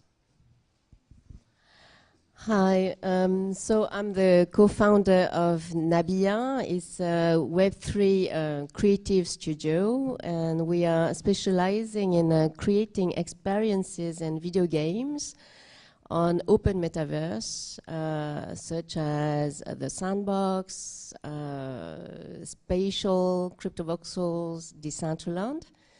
And we've been working with many pure Web3 projects, like we launched the Museum for Wonder Woman. Those who are into the blockchain, maybe they know the project. They have a really large community. We worked also for Avenged Sevenfold, which is a metal band from the US. They've been around for a while, but they are very, very deep in the Web3. And they wanted to communicate, talk, engage with their audience, their fans in a different way. And nothing better than the Web3 technology and NFTs for that. We also work for Spurs of Genesis, which is a game, the first trading card game, which was launched before Ethereum. It was launched on Bitcoin. It's a bit technical, but on Counterparty. And I started working in the blockchain space in 2018, and at that time it was already late, but it wasn't mainstream. Now it's getting more mainstream, and I read every day metaverse, NFTs everywhere. Everybody's asking what's going on, what can we do? So yeah, and what else? So that's yeah, so I started from the video game vertical, nothing to do with the blockchain, but I used to curate for professional conferences in San Francisco, in Montreal, in Paris, for video game professionals. I started in 2018 to curate one of the first event called Blockchain Game Summit, actually in Lyon.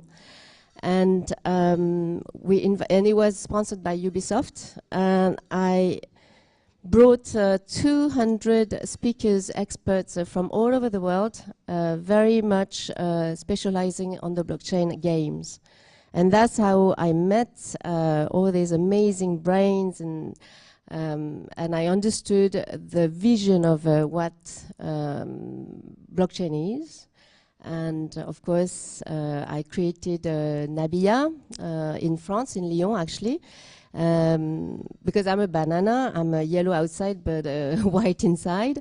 But I'm from Korean origins, and so I wanted to honor a little bit. And Nabia means it's nursery rhyme, a song for kids. Everybody knows there, and it's like Au clair de la lune in France. And Nabia means a butterfly. It's a beautiful song. And it represents the playfulness and also the transformational journey. And I think in the wake of the Web3, we are definitely recreating the new paradigm, the new economy for content creators, and they own their experience and their journey. And we are a lot about the digital identity as well, for brands, for instance, because we bring brands to different metaverses. And digital identity is what NFT can enable. And when you meet people, you can't really have control in how they perceive you, but the Generation Z completely understood what this is. And I love gaming for that, because the players have a deep understanding, inherent understanding of what it means, the digital asset, digital property, and digital identity. Is they take the digital identity as the extensions of themselves. So your wallet, all the NFTs you have is who you are and how you are perceived, and you can really control this. This is your NFTs, and you can just show what you want to show. And I love that.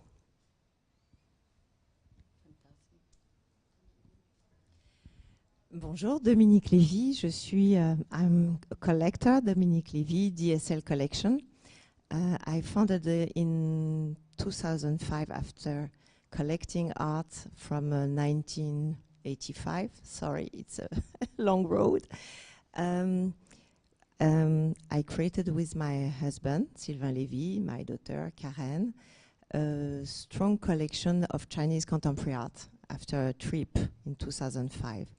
But I'm also with the highest, I'm part of the IHEDN. It's the highest institute of defense in France.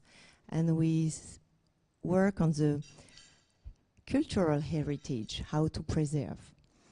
And from this background, within 1997, I created the first vocal guide for all the museum in Paris, and also for the historical monument in France, la Caisse nationale des musées de France, the first vocal guide from the mobile. It was important for us to experiment all the new technologies as a collector, how to share when you collect art with the public. So it's the reason why, step by step, and specifically with 4 steps, we enter in the metaverse. First, in 2013, we opened a space in Second Life. Then in 2015, we opened the first virtual museum visible with a VR. It was presented in China during an art fair. And it was really a shock for everyone, because for the artist, it was not so easy from the beginning to be on the internet, then in a virtual museum, and maybe today in a metaverse.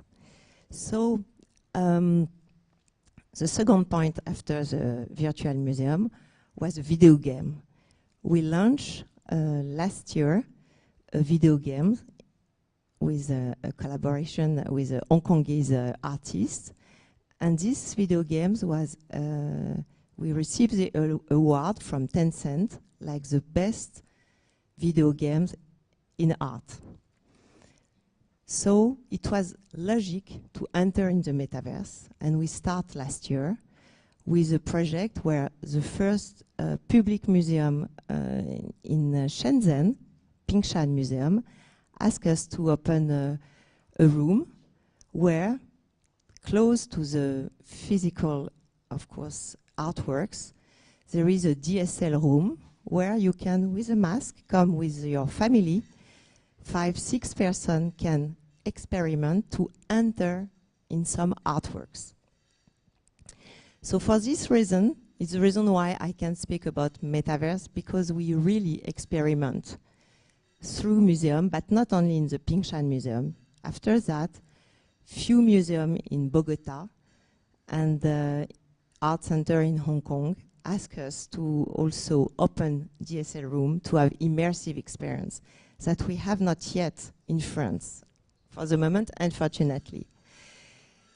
So it's the reason why I'm maybe here, and thank you to Alexandra Fin and Asian Now team and Oliva Sartogo to invite us to speak about metaverse, because we are one of the examples of a collector who really enter yet in the metaverse. We don't speak about a subject that we didn't approach or that we didn't create already for our visitors. Today, before to let Adrian to introduce himself, there is something happen that if you take the MoMA museum, they decide to sold artworks for, I think, $70 million to enter in the digital way of thinking. The question is why? Only because they have 2,700,000 visitors, physical visitors, and they have 35 million of visitors through the web.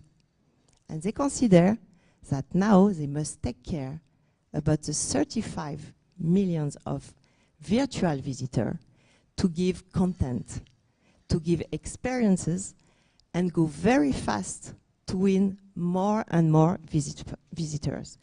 So I met Adrien Badevant to think about how in France we have 90 million of visitors, physical visitors in France. We are the first country in the world visiting by people who want to visit landscape, museum. And the question is how to run very fast in the metaverse. That means we have the physical visitors, but we really need right now to push, like the MoMA, the visibility of the French culture was a great content in the metaverse.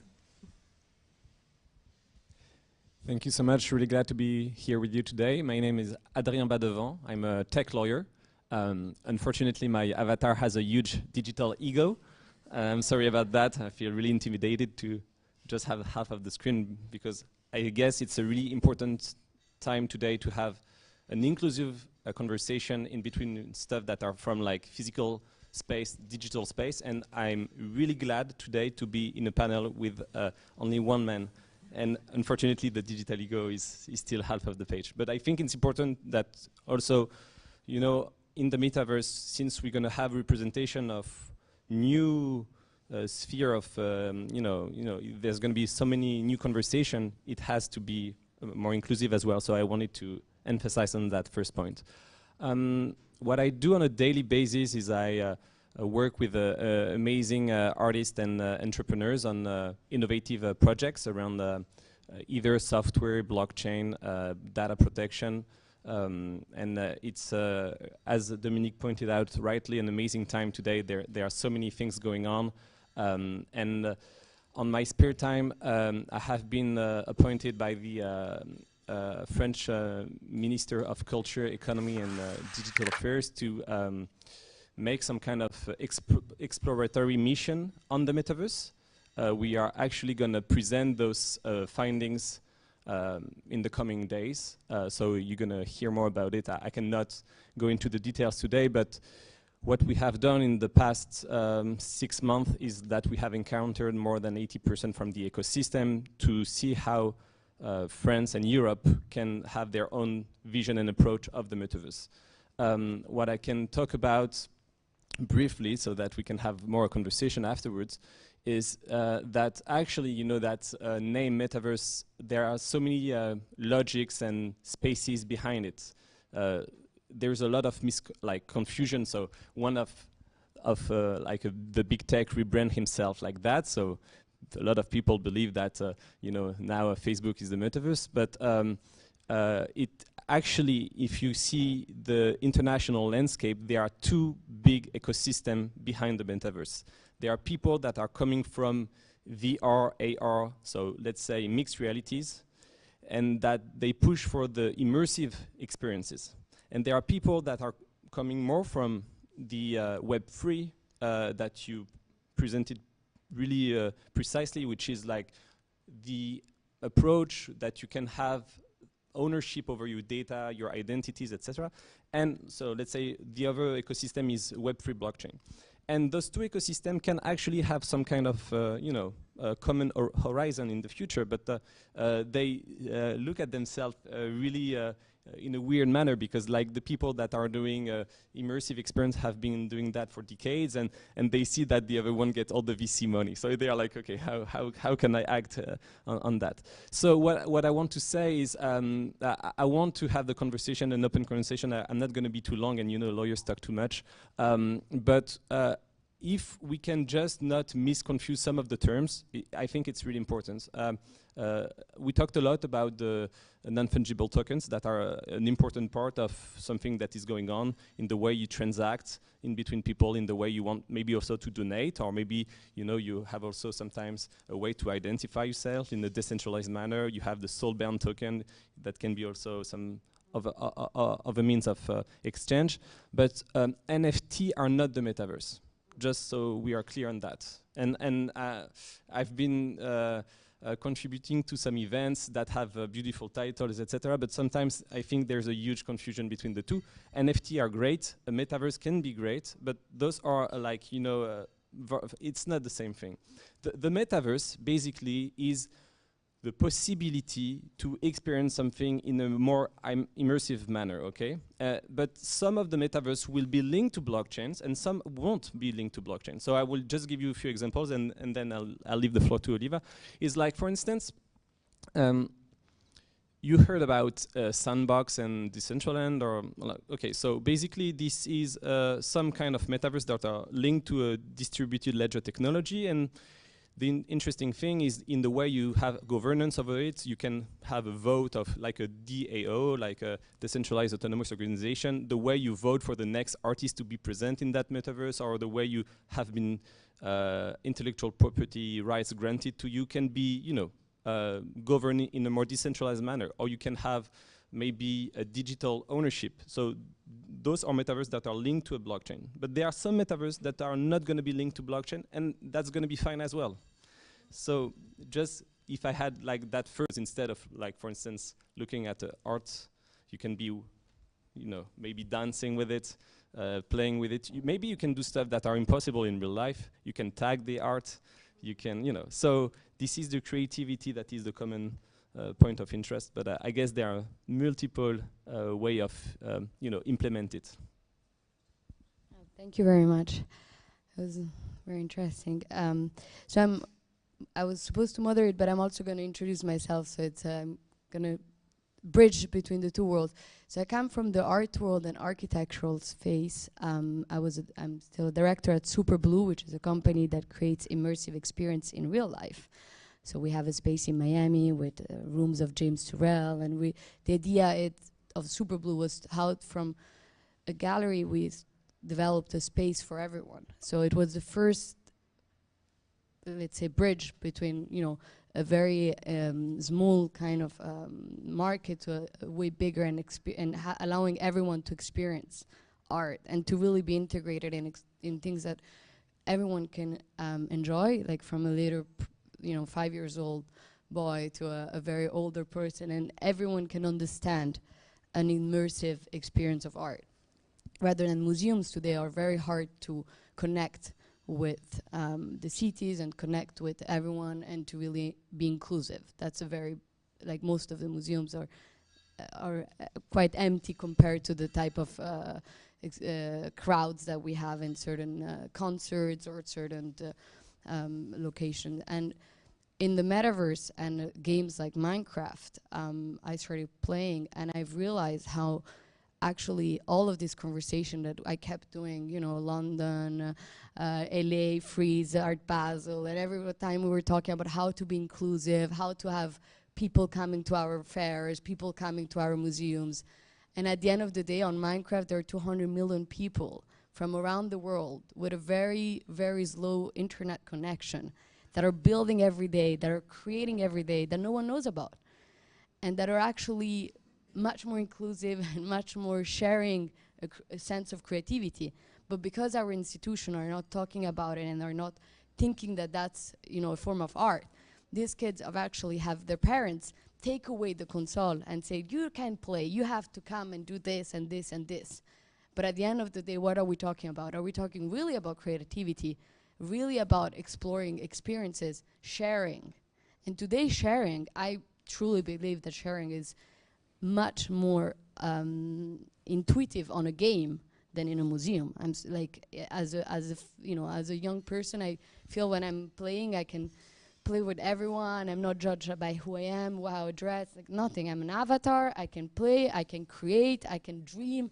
There is still a sense of dream. There is still a sense of, space that you can explore. Everyone is sharing their content. There is no ticket. There is no entrance for ticket entrance. You have website where everyone are sharing their maps. They're sharing their, creativity. And I think that's, for me, that was discovering something that was so powerful, and super interesting, that I'm like, okay, we're talking about how we can, with institution, create the bridge and but I think, for me, discovering the Louvre on the sandbox done by a DAO from the Philippines, they've never came to the Louvre. They spent 3 months recreating every single element of the Louvre. They knew more about the Louvre than myself. And we have the chance to live in a city. They come from the other part of the world, they explore our museums, and they really try to reconnect with us through our institution. And I thought that was, that's a news of the sandbox, for example, or Minecraft, or the metaverse as we're talking, that is, so powerful.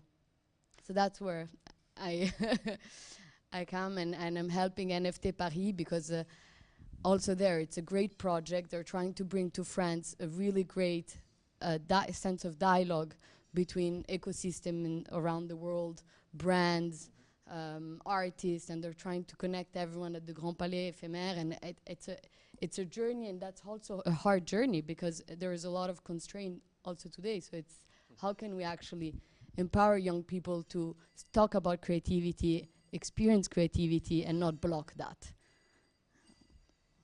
So Marie, I'm gonna go back to you. I want. Is it working? Not really. I realized that because you said you introduced about the equality and gender, opportunity for.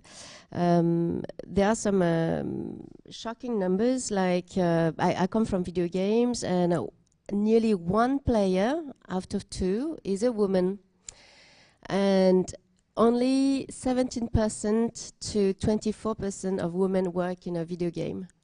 And usually they are in HR, accounting, etc., etc. There's no real problem with that, okay? But the only problem is that the representation. The games are made by men for men. And it's a bit of a problem. I have a son, and I like him, and he's Asian a bit. And I like him to know that they can be role models or characters, non-playable characters in video games who are different. So I think that the Generation Z is very much into that, because they can do anything, create any kind of avatar. So just to say that, just to rebound on what you said, that's how I decided, okay, the metaverse, the NFT, 2018, that was when I started, and I said, I'm not going to be a user. I'm going to be a user in English means something else, but I'm not going just to use and play, but I want to be a creator. So I look for talents, and we created Nabia. Just wanted to say that. When we prepared this panel, it was because you are so much into Minecraft. You wanted to talk about pixels, I think. Because we work a lot with the sandbox, and we do both. We do voxel art. Voxel is pixel, but in 3D. So basically, we make things, digital assets, using cubes, right? So that's the sandbox. That's the Minecraft. Minecraft is blocks, and you use blocks to create whatever you want to create. So our specialty is, as a creator, to create for brands and for digital twins. You mentioned Le Louvre.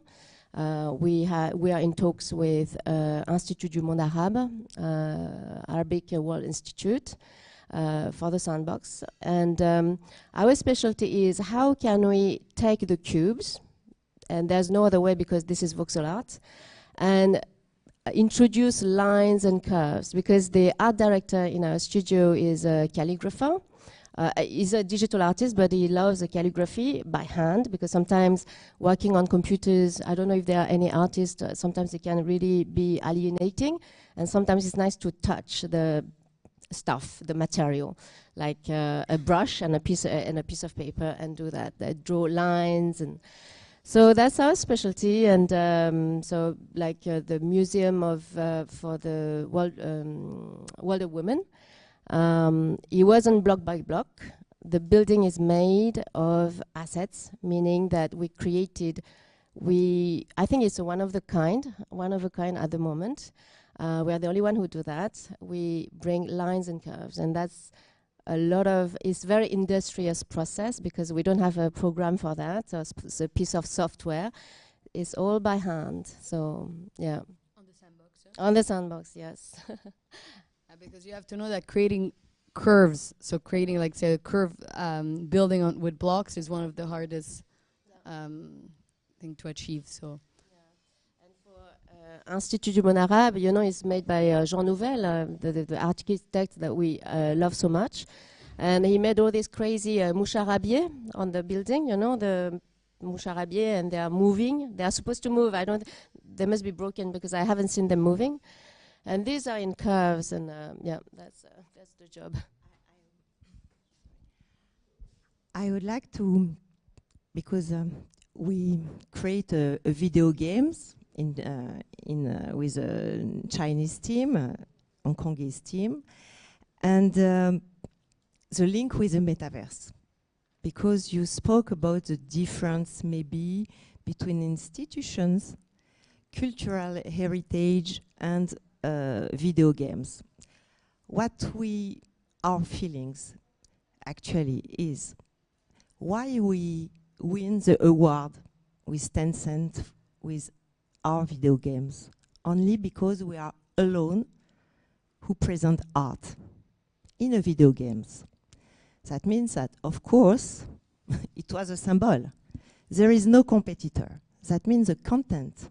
And for me, the best quality of image came from the video games. And it's the reason why we wanted to use it to promote artists, to speak about artists, and to have a strong video games with art inside. Because actually, it's not a target to speak and to give this kind of content. What we try to bring to the institution, like a museum and the like, and it's important, they have the content. They have the images, they have the rights, they have an incredible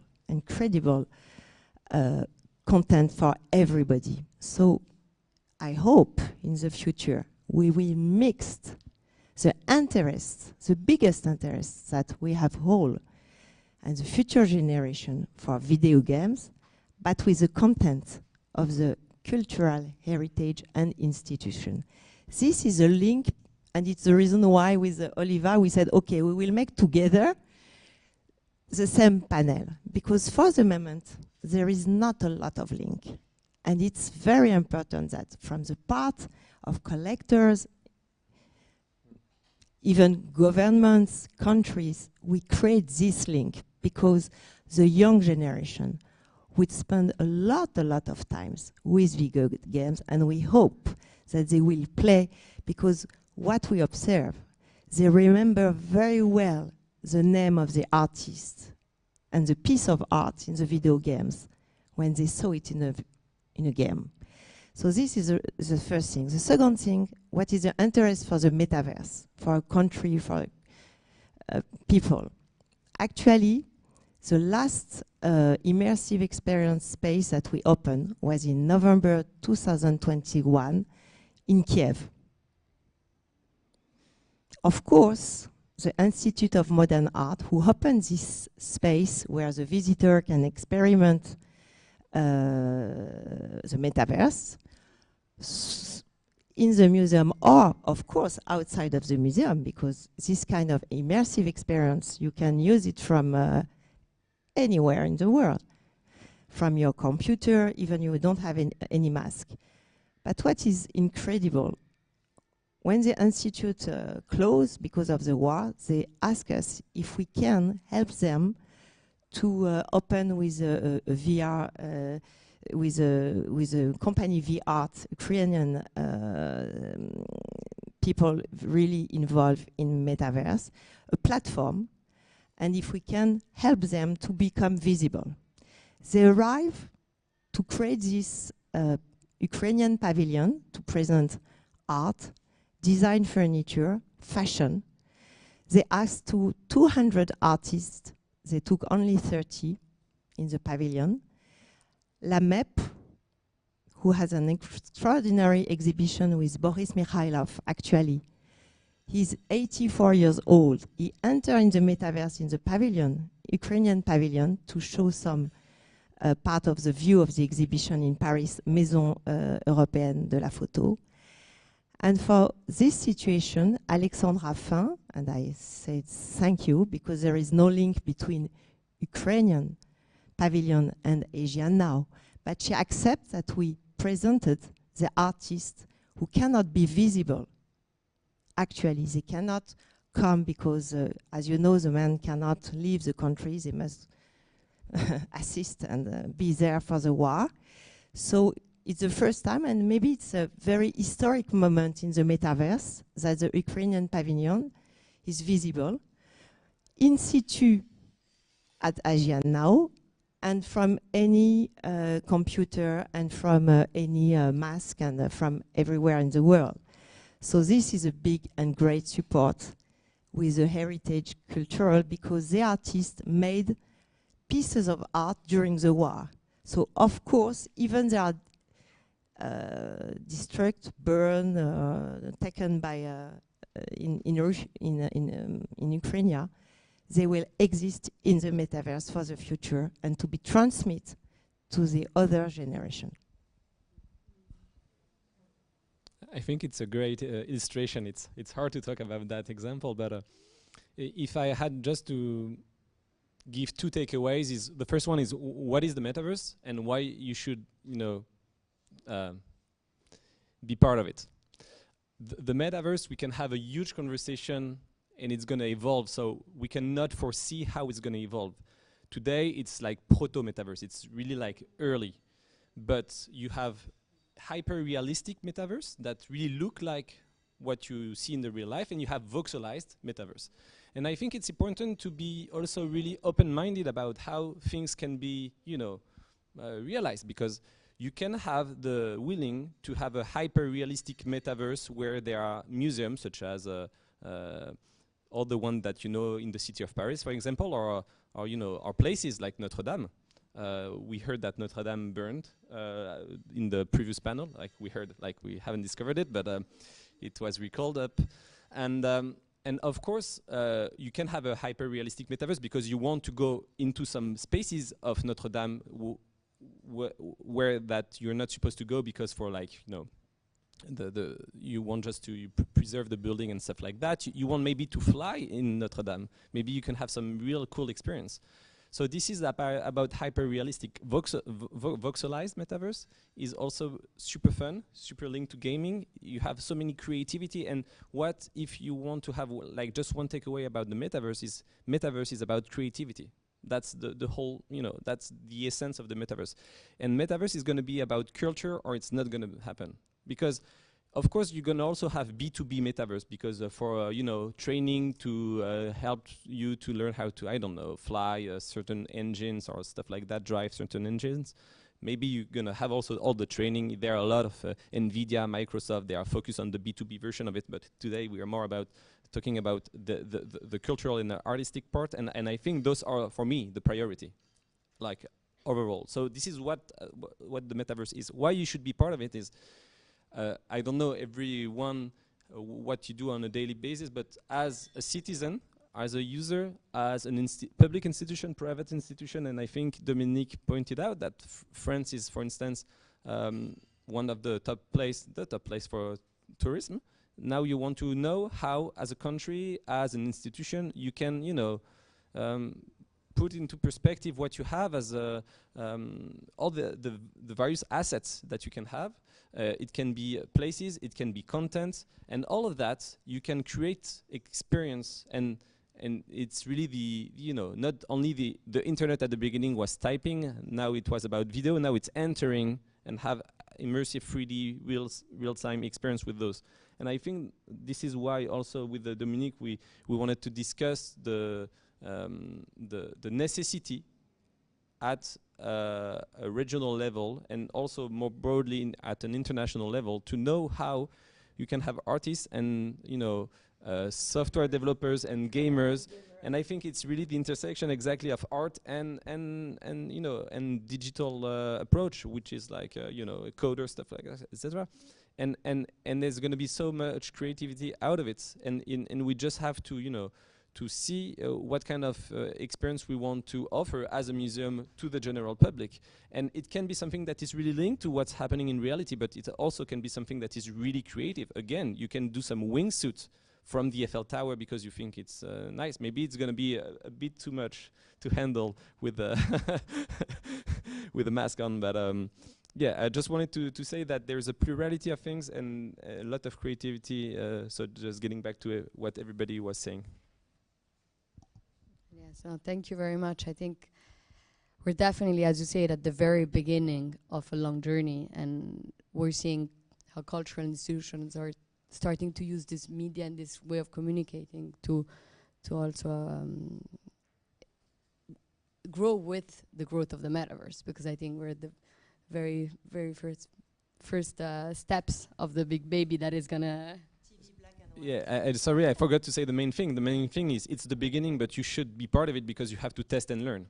There are, and I give you the mic in a second. The last point I wanted to say is like either you want to go as an NFT approach. There are super stuff that are happening in Paris.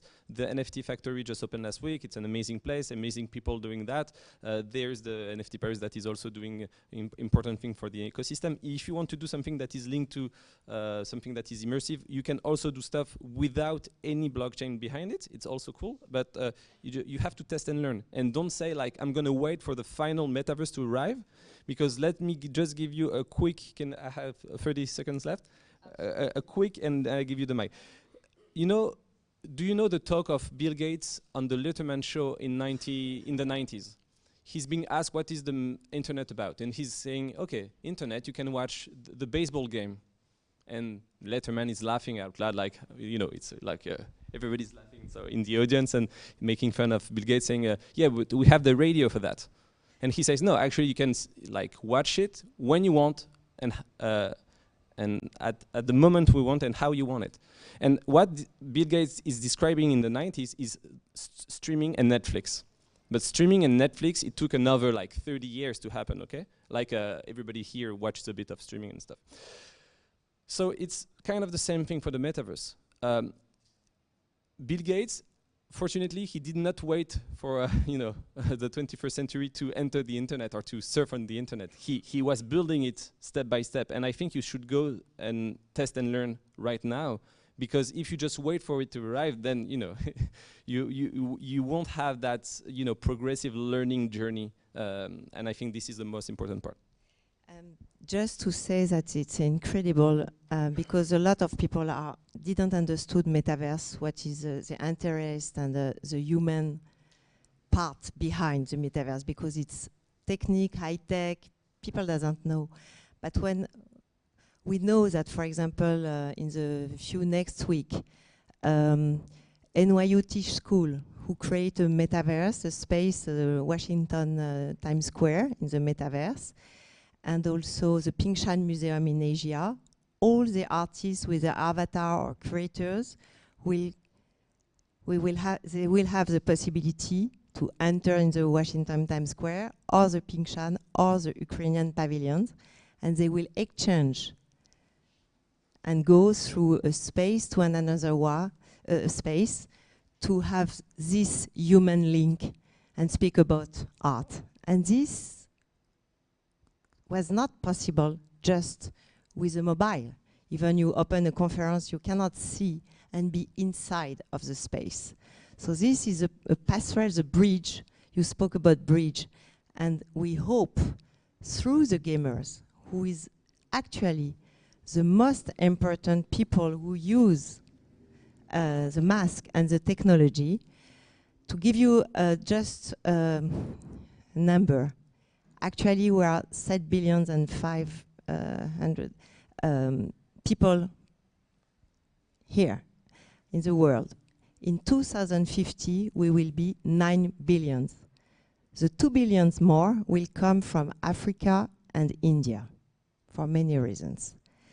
So you could imagine that the people in Africa who have no access today to the Louvre, l'Institut du Monde Arabe, the metaverse will open the door to the people who has no money to come, just the Wi-Fi, maybe some space. Yes, on Minecraft, but they don't see art. They don't see they don't see in the same. And you will have 750 million of people who will speak French and who will appreciate France. Actually, it's very important to give the possibility also to the 750 million of people who will speak French, who appreciate in Africa in 2050 to discover the cultural heritage. This is a link between the people who really be gamers, but also maybe gamers in a space of cultural heritage of contemporary art. We hope that many artists will be also visible through the metaverse and, of course, video games. We have to wrap up because we're very late with the time schedule. But I think, I mean, I totally see your point, but as a gamer and as someone that plays a lot of like the time and meets everyday gamers and is part of the gaming ecosystem, I would say this exists on Minecraft since 12 years, and we're already meeting up all at the Louvre since years. And it's just a question of how institutions are coming and be guests on our platforms, because these are platforms that are there since years, and gamers in Africa and Brazil, any kind of countries already play on Minecraft, already played on most of these games. So it's a question about also of how you're gonna learn to use Minecraft and how you're gonna learn to use Minecraft codes and aesthetic and way of communicating, and we don't even need a language because we don't speak, most of my gamers with who I play, they don't even speak English. So we just speak gaming, and that's the way we communicate. So it's not about French or English. It's about creativity, it's about sharing, and yeah, so I think.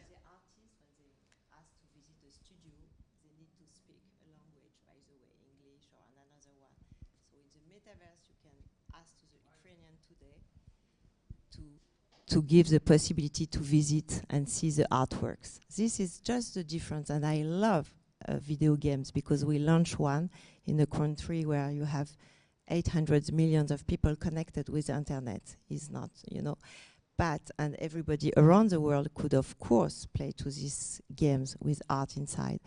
But as you said, you have Le Louvre, but it's not enough for the moment. We push institutions to be more present, even in video games or in a metaverse through the visit with the artist.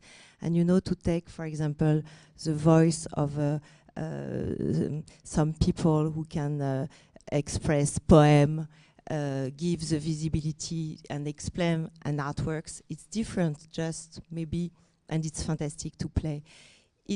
I think it's together that the people in the metaverse will find through the different platform a link, a social link, to exchange. And I think the most important thing is not to see today. What I learned in technology and high-tech from 1997 is what you see today is the past. That means in the 10 or next 20 years, he will be the future, and we are like the TV in black and white. Alexandre, do we have time for questions? We're off. Okay. Thank you so much, everyone, for coming, and thank Alex. Thank you for coming. I'm just going to speak like 30 seconds. One important thing. So yeah, thank you to all of you. Actually, so the metaverse NFTs is about culture, creativity.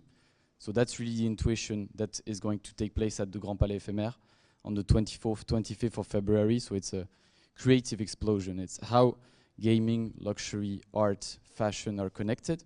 So that's one first thing. And then second thing, so yeah, Adrien was saying you need to get involved. How do you get involved? One first thing would be actually to experience what NFTs, metaverse, and this culture is. And it's taking place at the Grand Palais. It's a major event with industry leaders. And I hope to see you there. If you want to get involved, just send me an email. And yeah, we'll figure something out. Thank you.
les jours, plusieurs heures par jour, de permettre l'entrée de l'audience des spectateurs dans la dimension méditative de son travail, de sa performance, dans sa relation à ce monde d'objets fragmentés, abîmés, cassés, et auquel elle apporte le plus grand soin. Et je pense que c'est un soin qui fait du bien à chacun d'entre nous.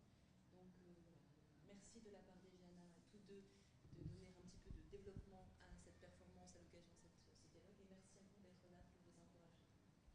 Merci beaucoup, Cathy. Merci à tous d'être présents. Donc, ravi de vous accueillir. Donc, je suis Morad Montazami, directeur de Zaman Books and Curating, et je suis très honoré d'être donc en conversation avec l'artiste Neda Razavipour, qui n'a pas eu beaucoup de temps quand même pour se reposer avant cette discussion, puisqu'elle a donc, comme le rappelait Cathy, occupé l'espace de la cour extérieure qui est juste à côté pendant ces 3 dernières journées, plusieurs heures par jour. Certains d'entre vous étaient des spectateurs très assidus de ces moments performatifs. D'autres, évidemment, ne faisaient que passer par là, puisque cette cour reste un lieu de passage. Et donc, on a pu aussi voir avec beaucoup d'intérêt et d'émotion les différents types de spectateurs et les différents types de rencontres que ta performance a aussi le pouvoir de générer, puisque tu as ce talent, tu as cette capacité qui t'est propre à en même temps occuper l'espace, en même temps créer un instant qui est peut-être un instant éphémère et qui peut paraître une éternité, parce qu'évidemment il y a une question de rythme, etc. Et en même temps de nous accueillir quand même. C'est-à-dire qu'il y a beaucoup de gens parmi les spectateurs et les passants de la performance qui ont remarqué à quel point tu étais à la fois concentrée et à la fois ouverte vers tous les gens qui te regardaient, ou que ce soit à travers un regard, bien sûr, un geste. On t'a même vu parfois venir offrir un petit morceau de débris ou un petit morceau de verre à des personnes qui pouvaient t'entourer ou te regarder. Il y avait aussi des personnes qui venaient te parler, et nous, on avait peur que ça te déconcentre, mais tu avais cette capacité aussi à créer ces rencontres à l'intérieur même de cette espèce de longue méditation, qui est loin d'être d'ailleurs une méditation sans violence ou une méditation purement paisible. Mais avant de commencer cette discussion, et je laisse aussi Neda se reposer un petit peu, parce qu'encore une fois, elle a fini il n'y a même pas 20 minutes, une demi-heure sa performance. On voulait commencer cette discussion en portant une voix, aussi modeste soit-elle, donc dans le cadre de cette rencontre sur la situation en Iran actuellement. Puisque vous savez tous sans doute, et on a ici parmi nous bien sûr des Iraniens et des amis de Neda aussi de longue date, vous savez tous bien le soulèvement qui a lieu en ce moment en Iran depuis quasiment un mois, ça fait peut-être même plus d'un mois, je n'ai plus compté les jours. 6e semaine de mobilisation populaire et nationale à travers tout le pays.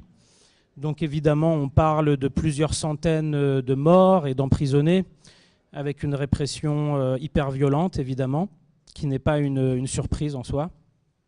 Le mouvement lui-même est un mouvement qui a été bien sûr initié par les femmes iraniennes, et on connaît le CV des femmes iraniennes en termes de lutte, que ce soit la lutte pour leur propre émancipation, la lutte dans la vie quotidienne d'ailleurs, ou la lutte pour leur famille. Enfin, je dirais que les femmes iraniennes ont engagé cette lutte presque depuis le début du XXe siècle, en quelque sorte, déjà au moment de la révolution constitutionnelle, et puis bien sûr avec des moments historiques plus connus ou plus cristallisants, comme le coup d'État de 1953 contre le Premier ministre nationaliste Mohammad Mossadegh, et évidemment la révolution dite islamique de 1979, où les femmes avaient évidemment un très grand rôle, en fait, on pourrait dire, aussi bien dans les causes et les conséquences de la révolution de 1979.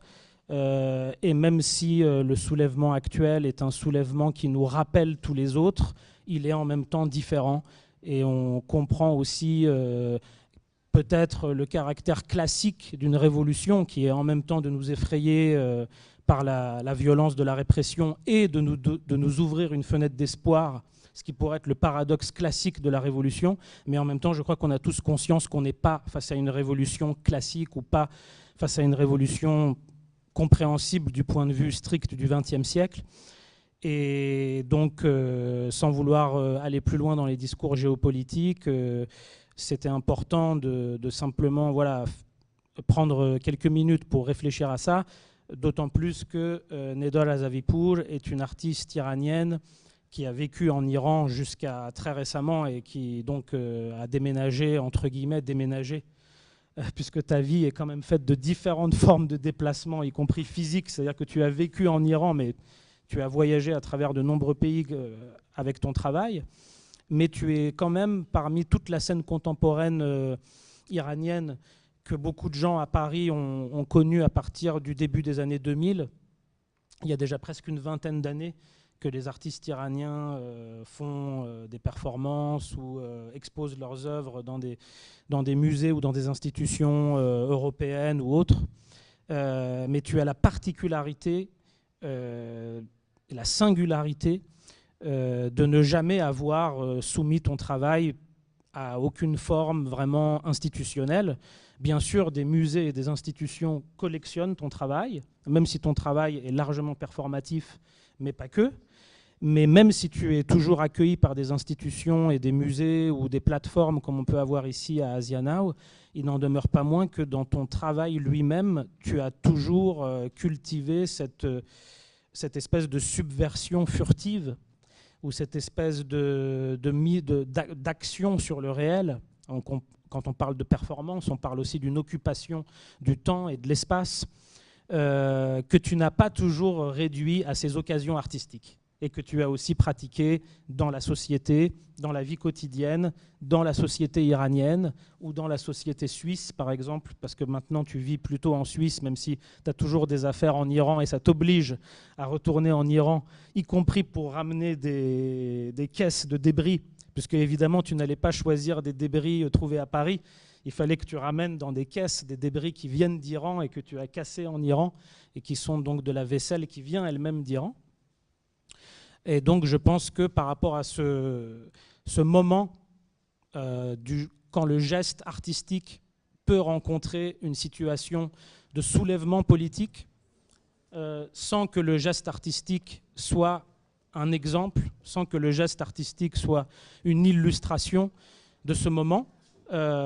Et donc ça, c'est encore une fois toute la singularité, je dirais, de ton travail, de réussir à conserver des gestes artistiques finalement dans une sorte de bulle presque, ou en tout cas à un niveau, ou dans une brèche, on va dire, peut-être pour parler d'une brisure ou de quelque chose qui se fragmente. Tu arrives à maintenir ces gestes dans des espaces et dans des temporalités que le monde de l'art ou que les musées ou que les institutions ne peuvent pas totalement englober. Ou voilà. Elles peuvent faire des acquisitions de ton travail, elles peuvent t'inviter à faire des performances, mais ça va au-delà. Ça va au-delà. Alors, je peut-être aussi, pour continuer cette introduction un petit peu longue, rappeler que tu es du coup quand même là aussi dans le cadre du coup par rapport à ce que je viens de dire, d'une collaboration avec une galerie qui s'appelle la galerie Obambar, qui est une galerie dont on apprécie énormément le travail, très dédiée justement aux artistes iraniens et non iraniens aussi désormais, qui ont des pratiques performatives ou des pratiques interdisciplinaires avec leur propre complexité, et qui est une galerie donc iranienne, mais qui s'est elle aussi relocalisée, qui a déménagé à Londres. Donc c'est toutes les histoires qui nous lient sont aussi des histoires de déménagement et de déplacement d'un pays à l'autre. Et c'est pour ça qu'on est encore plus heureux et encore plus ému de t'avoir vu pendant ces 3 jours faire cette performance exceptionnelle et d'être avec nous en 2022 à Paris, et en même temps que ce qui se passe en Iran, sur lequel on pourra peut-être revenir plus tard dans la discussion, parce que maintenant, bien sûr, on va avoir une discussion artistique et pas une discussion géopolitique, même si les questions politiques peuvent tout à fait rentrer dans la discussion. Donc, ce que je vous propose donc maintenant, c'est peut-être, si c'est possible, qu'on lance la vidéo Oscillation pour essayer de mieux comprendre le cheminement méthodologique, le cheminement aussi théorique, hein, je pourrais même dire philosophique, qui a mené à la performance qu'on a vue cette semaine, qui s'appelle antifragilité. On y reviendra, cette notion d'antifragilité qui est très importante et très éloquente. Mais ce cheminement, il a commencé donc en 2014, avant 2014, parce que c'est des réflexions que tu menais déjà depuis les années 2010, mais on va dire qu'en 2014, toute cette réflexion que tu as commencé sur l'équilibre instable, sur la dialectique de l'ordre et du chaos, sur y compris les sources physiques, au sens de la science physique, et métaphysique, de ces implications de l'ordre et du chaos et de l'équilibre instable qui peut être trouvé dans ce chaos. C'est donc cette performance qui s'intitule Oscillation en 2014, lorsque tu as occupé la galerie Etemode. Je ne sais pas si on peut avoir un tout petit peu de volume de la vidéo pour avoir un petit peu de son. Merci. Et donc c'est dans cette galerie Etemode que tu as occupé pendant 8 jours, à raison de 5 heures par jour. Là, on voit notamment les écritures que tu avais laissées avant que les spectateurs entrent dans l'espace, qui sont des écritures justement inspirées par tes recherches sur cette notion physique, cette notion d'équilibre instable et d'oscillation. Et donc, les gens te découvraient 5 heures par jour. Les gens pouvaient entrer et sortir comme les spectateurs de la performance ici à Asia Now, et te voir en train de commencer cette espèce de quête infinie, quelque part, parce qu'en tout cas, elle nous a au moins amené jusqu'à maintenant et aujourd'hui, avec ces collections ou ces fragments de collections de vaisselle que tu as pu collecter dans différentes maisons, qui sont toutes des vaisselles qui ont appartenu à des gens qui ont déjà une histoire en elles-mêmes, et que tu as commencé à classer, à entretenir, mais dans un premier temps, avec cette fameuse armoire qu'on va voir apparaître dans les images, qui était peut-être d'abord donc ce geste de destruction, même si dans la destruction elle-même, finalement, il y a des gestes, maintenant je le réalise, que je t'ai vu faire cette semaine et que tu faisais déjà en 2014, ces gestes d'entretien ou des gestes qui sont quasiment des gestes parfois domestiques et qui tout d'un coup peuvent se transformer en gestes anarchistes ou anarchiques. Et donc, du geste domestique au geste anarchique, de l'équilibre au chaos et de toutes ces implications, peut-être qu'on peut commencer par là et tu peux simplement nous raconter ce qu'a représenté ce moment-là pour toi. Là, on regarde une vidéo qui capte assez bien cette temporalité qui s'est déroulée pendant les 8 jours dans la galerie. Peut-être qu'on peut commencer par là, et comment est-ce que tu as effectivement eu cette idée même d'investir la galerie et d'en faire une espèce de caisse de résonance de cet équilibre instable. C'est bon, le son est bon. Tu parles si bien que j'aimerais que tu continues, mais bon, je vais en parler aussi. Comme tu dis, en 2012, j'ai réalisé que tout ce que je faisais avant et qui m'intéressait dans le domaine que je travaillais pouvait s'intituler sous le nom de équilibre instable. L'idée de l'équilibre instable est venue de ma vie quotidienne, de la région dans laquelle je suis. Effectivement, ça existe un peu partout, mais j'ai remarqué qu'en Iran, on avait, à l'époque et encore plus maintenant, une attitude extrême, exagérée, comme si tout devait aller extrêmement en avant et essayer d'avoir une force pour nous faire tenir. J'ai réalisé beaucoup, surtout sur les jeunes, pourquoi leur vie est tellement à toute allure, à l'extrême, et j'ai réalisé qu'en fait c'est à cause des puissances ou des forces venant de l'extérieur. Pour ne pas écraser, pour ne pas s'écraser, il faut avoir une force intérieure qui le pousse. Sinon, on est trop fragile. Et ces deux forces m'ont fait penser à cet équilibre instable, à un moment très subtil, très éphémère, où on peut sortir la tête de l'eau, on peut dire que oui, on est un peu équilibré et qu'on sait qu'à tout moment, on peut chavirer d'un côté ou de l'autre. Et ce moment d'instabilité, bien sûr, ça vient de ma vie personnelle, de la psychologie et l'économie et la politique. Et en 2014, justement, entre autres, on a revoté en Iran en espérant qu'il y aurait, pour un moment très court, un petit changement ou un petit équilibre, tout en sachant que de toute façon, c'est oscillatoire et les choses peuvent rechanger. les objets, l'autre niveau était un peu aussi les objets très personnels. Une partie de ces objets venait de ma famille, qu'on chérissait et qu'on les tenait comme quelque chose de très... avec beaucoup de valeur, mais qu'ils avaient plus de fonctionnalité en fait. Et Restait dans les armoires. ça restait dans les armoires où ils étaient même à peu près cassés, où ils étaient plus de notre goût, mais on les chérissait parce qu'il y avait une histoire derrière. Et j'ai pensé que c'était nécessaire peut-être, pas forcément de les détruire, mais de les libérer de cette sorte de prison dans laquelle ils étaient et que nous étions aussi en s'attachant trop à ces objets. Donc l'idée des objets est venue comme ça. En même temps, c'est la galerie était morte, monsieur était mort qui m'avait demandé de faire une exposition là-bas. Et comme c'était une galerie commerciale et que mon travail n'était pas très commercial, j'ai proposé une performance dans laquelle, à la fin, on pouvait vendre des objets brisés, cassés, les résidus. Et donc les résidus de cette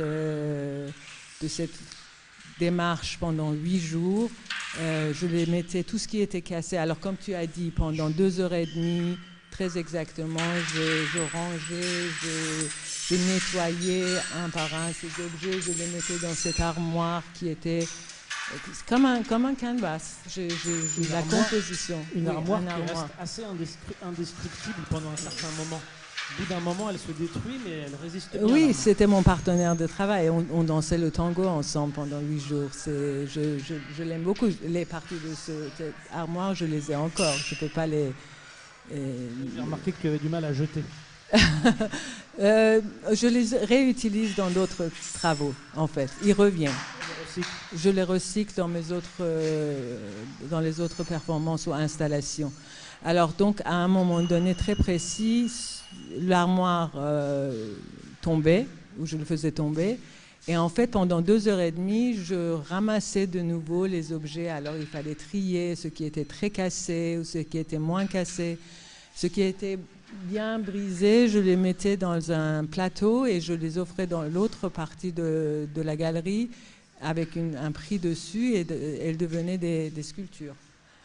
Et le reste revenait dans le système pour le lendemain. Et donc, alors, comme je suis aussi à l'origine scénographe, assez manuel, j'arrivais à remettre l'armoire en place tous les soirs pour le lendemain. Donc, c'était un cycle infini, ça continuait toujours. Je rajoute que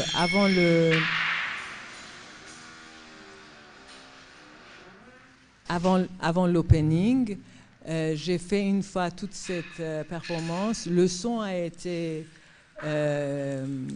enregistré et pendant toute l'exposition, on entendait ce son cyclique qui revenait même quand on ne voyait pas l'armoire tomber. Et donc ça nous rappelait que c'est une oscillation. Et ça continue et c'est toujours là. Et puis je peux continuer aussi un peu. Vas-y. Non, mais juste pour rebondir sur cette notion de temps cyclique, donc, parce que je pense que c'est assez important, cette notion de temps cyclique qui peut renvoyer aussi bien aux saisons, mais aussi pourquoi pas aux soulèvements et aux révolutions. C'est des phénomènes historiques qu'on n'envisage plus forcément avec cette idée d'un avenir, disons, clairement défini, mais plutôt par répétition de moments, répétition de gestes. Et c'est aussi une des grandes qualités de ton travail, d'arriver à créer des cycles dans les cycles, puisque encore une fois, il y a des gestes de la performance de cette semaine qui se retrouvent exactement, qui sont transformés à cette dernière étape. Et donc, il y a plusieurs cycles, notamment, donc, comme on a déjà commencé à déplier Oscillation en 2014. Tu as commencé à l'expliquer, peut-être qu'on peut arrêter la vidéo et lancer le PowerPoint pour montrer des images de Edge of Chaos, puisque tu commençais à nous montrer aussi du moment où tu as décidé quand même de cristalliser ou de figer en quelque sorte, même si c'est jamais totalement figé, non. Parce qu'on sait que même à l'intérieur des boîtes en plexiglas dans lesquelles tu as pu disposer ces ruines, elles continuent en fait à bouger. Et d'ailleurs, pour l'anecdote, peut-être que tu peux rebondir là-dessus, si on peut mettre le PowerPoint, Ah oui, le slide suivant, pardon. Merci Anaïta, merci beaucoup. Voilà. Donc ce type d'objet, Alors, juste pour te rappeler que on était tout à l'heure avec une collègue du CNAP, puisque le Centre national des arts plastiques, les collections publiques françaises ont fait l'acquisition de la vidéo performance et d'une boîte en plexi avec les débris à l'intérieur. Et je ne sais pas, peut-être que tu peux rebondir là-dessus, mais tu avais eu un peu une péripétie avec cette acquisition. Alors, je te dis juste une chose avant. Juste quelque chose que pendant ces 8 jours, c'était quand même une performance qui est devenue, je ne m'attendais pas à ça, mais c'est devenu une performance très méditative. Comme je dis, la performance n'est pas le théâtre. Les gens peuvent venir, peuvent intervenir, et surtout moi, comme j'avais fait d'autres performances où j'étais en interaction avec les gens, ils pouvaient s'approcher, mais c'était juste une limite à garder, mon espace à moi. Et en fait, oui, c'est des gestes quotidiens. Et ces objets qui étaient brisés, j'avais des kilos et des kilos et des centaines d'objets brisés. Pendant 1 an après, j'ai commencé à retravailler là-dessus. Et il faut dire que ce travail que j'ai fait là-dessus, que ce soit ces 8 jours de performance et que cette année où j'ai travaillé sur ces objets, m'ont fait faire une réflexion sur justement cette notion d'équilibre instable qui me faisait très peur avant, qui me donnait beaucoup de fragilité et d'insécurité. Et le fait d'être là-dedans et de voir ce côté cyclique et d'essayer de faire une composition à travers ces objets qui gardent en même temps ce côté accidentel, ce côté chaotique, mais tout en ayant une partie composition de la main, de la sensibilité et tout ça, m'a amené à ce qu'on appelle, et que c'est un ami physiciste qui m'a donné le titre, Age of Chaos, là où le chaos et l'ordre peuvent vivre ensemble, et là où on ne sait pas de quel côté ça va, et c'est là où la vie, la création peut arriver en fait. Et je me suis rendu compte qu'il ne fallait pas avoir peur de ce moment très fragile d'équilibre qui peut à tout moment chavirer. Au contraire, ça peut être une beauté, une force. Edge of Chaos. Edge of Chaos. Donc c'est comme le seuil quoi, du chaos. Oui, et c'est un terme mathématique à l'origine. Edge. E-D-G-E. Edge. Le seuil. Oui, le seuil de chaos. Mais c'est intéressant que tu aies pris aussi ces notions dans les sciences physiques et oui, mathématiques. Oui, parce que ça vient des sciences dures. Ils sont tous en rapport les uns avec les autres. Ça vient pas de. Oui, c'est dans ce que tu disais aussi, ce moment d'équilibre.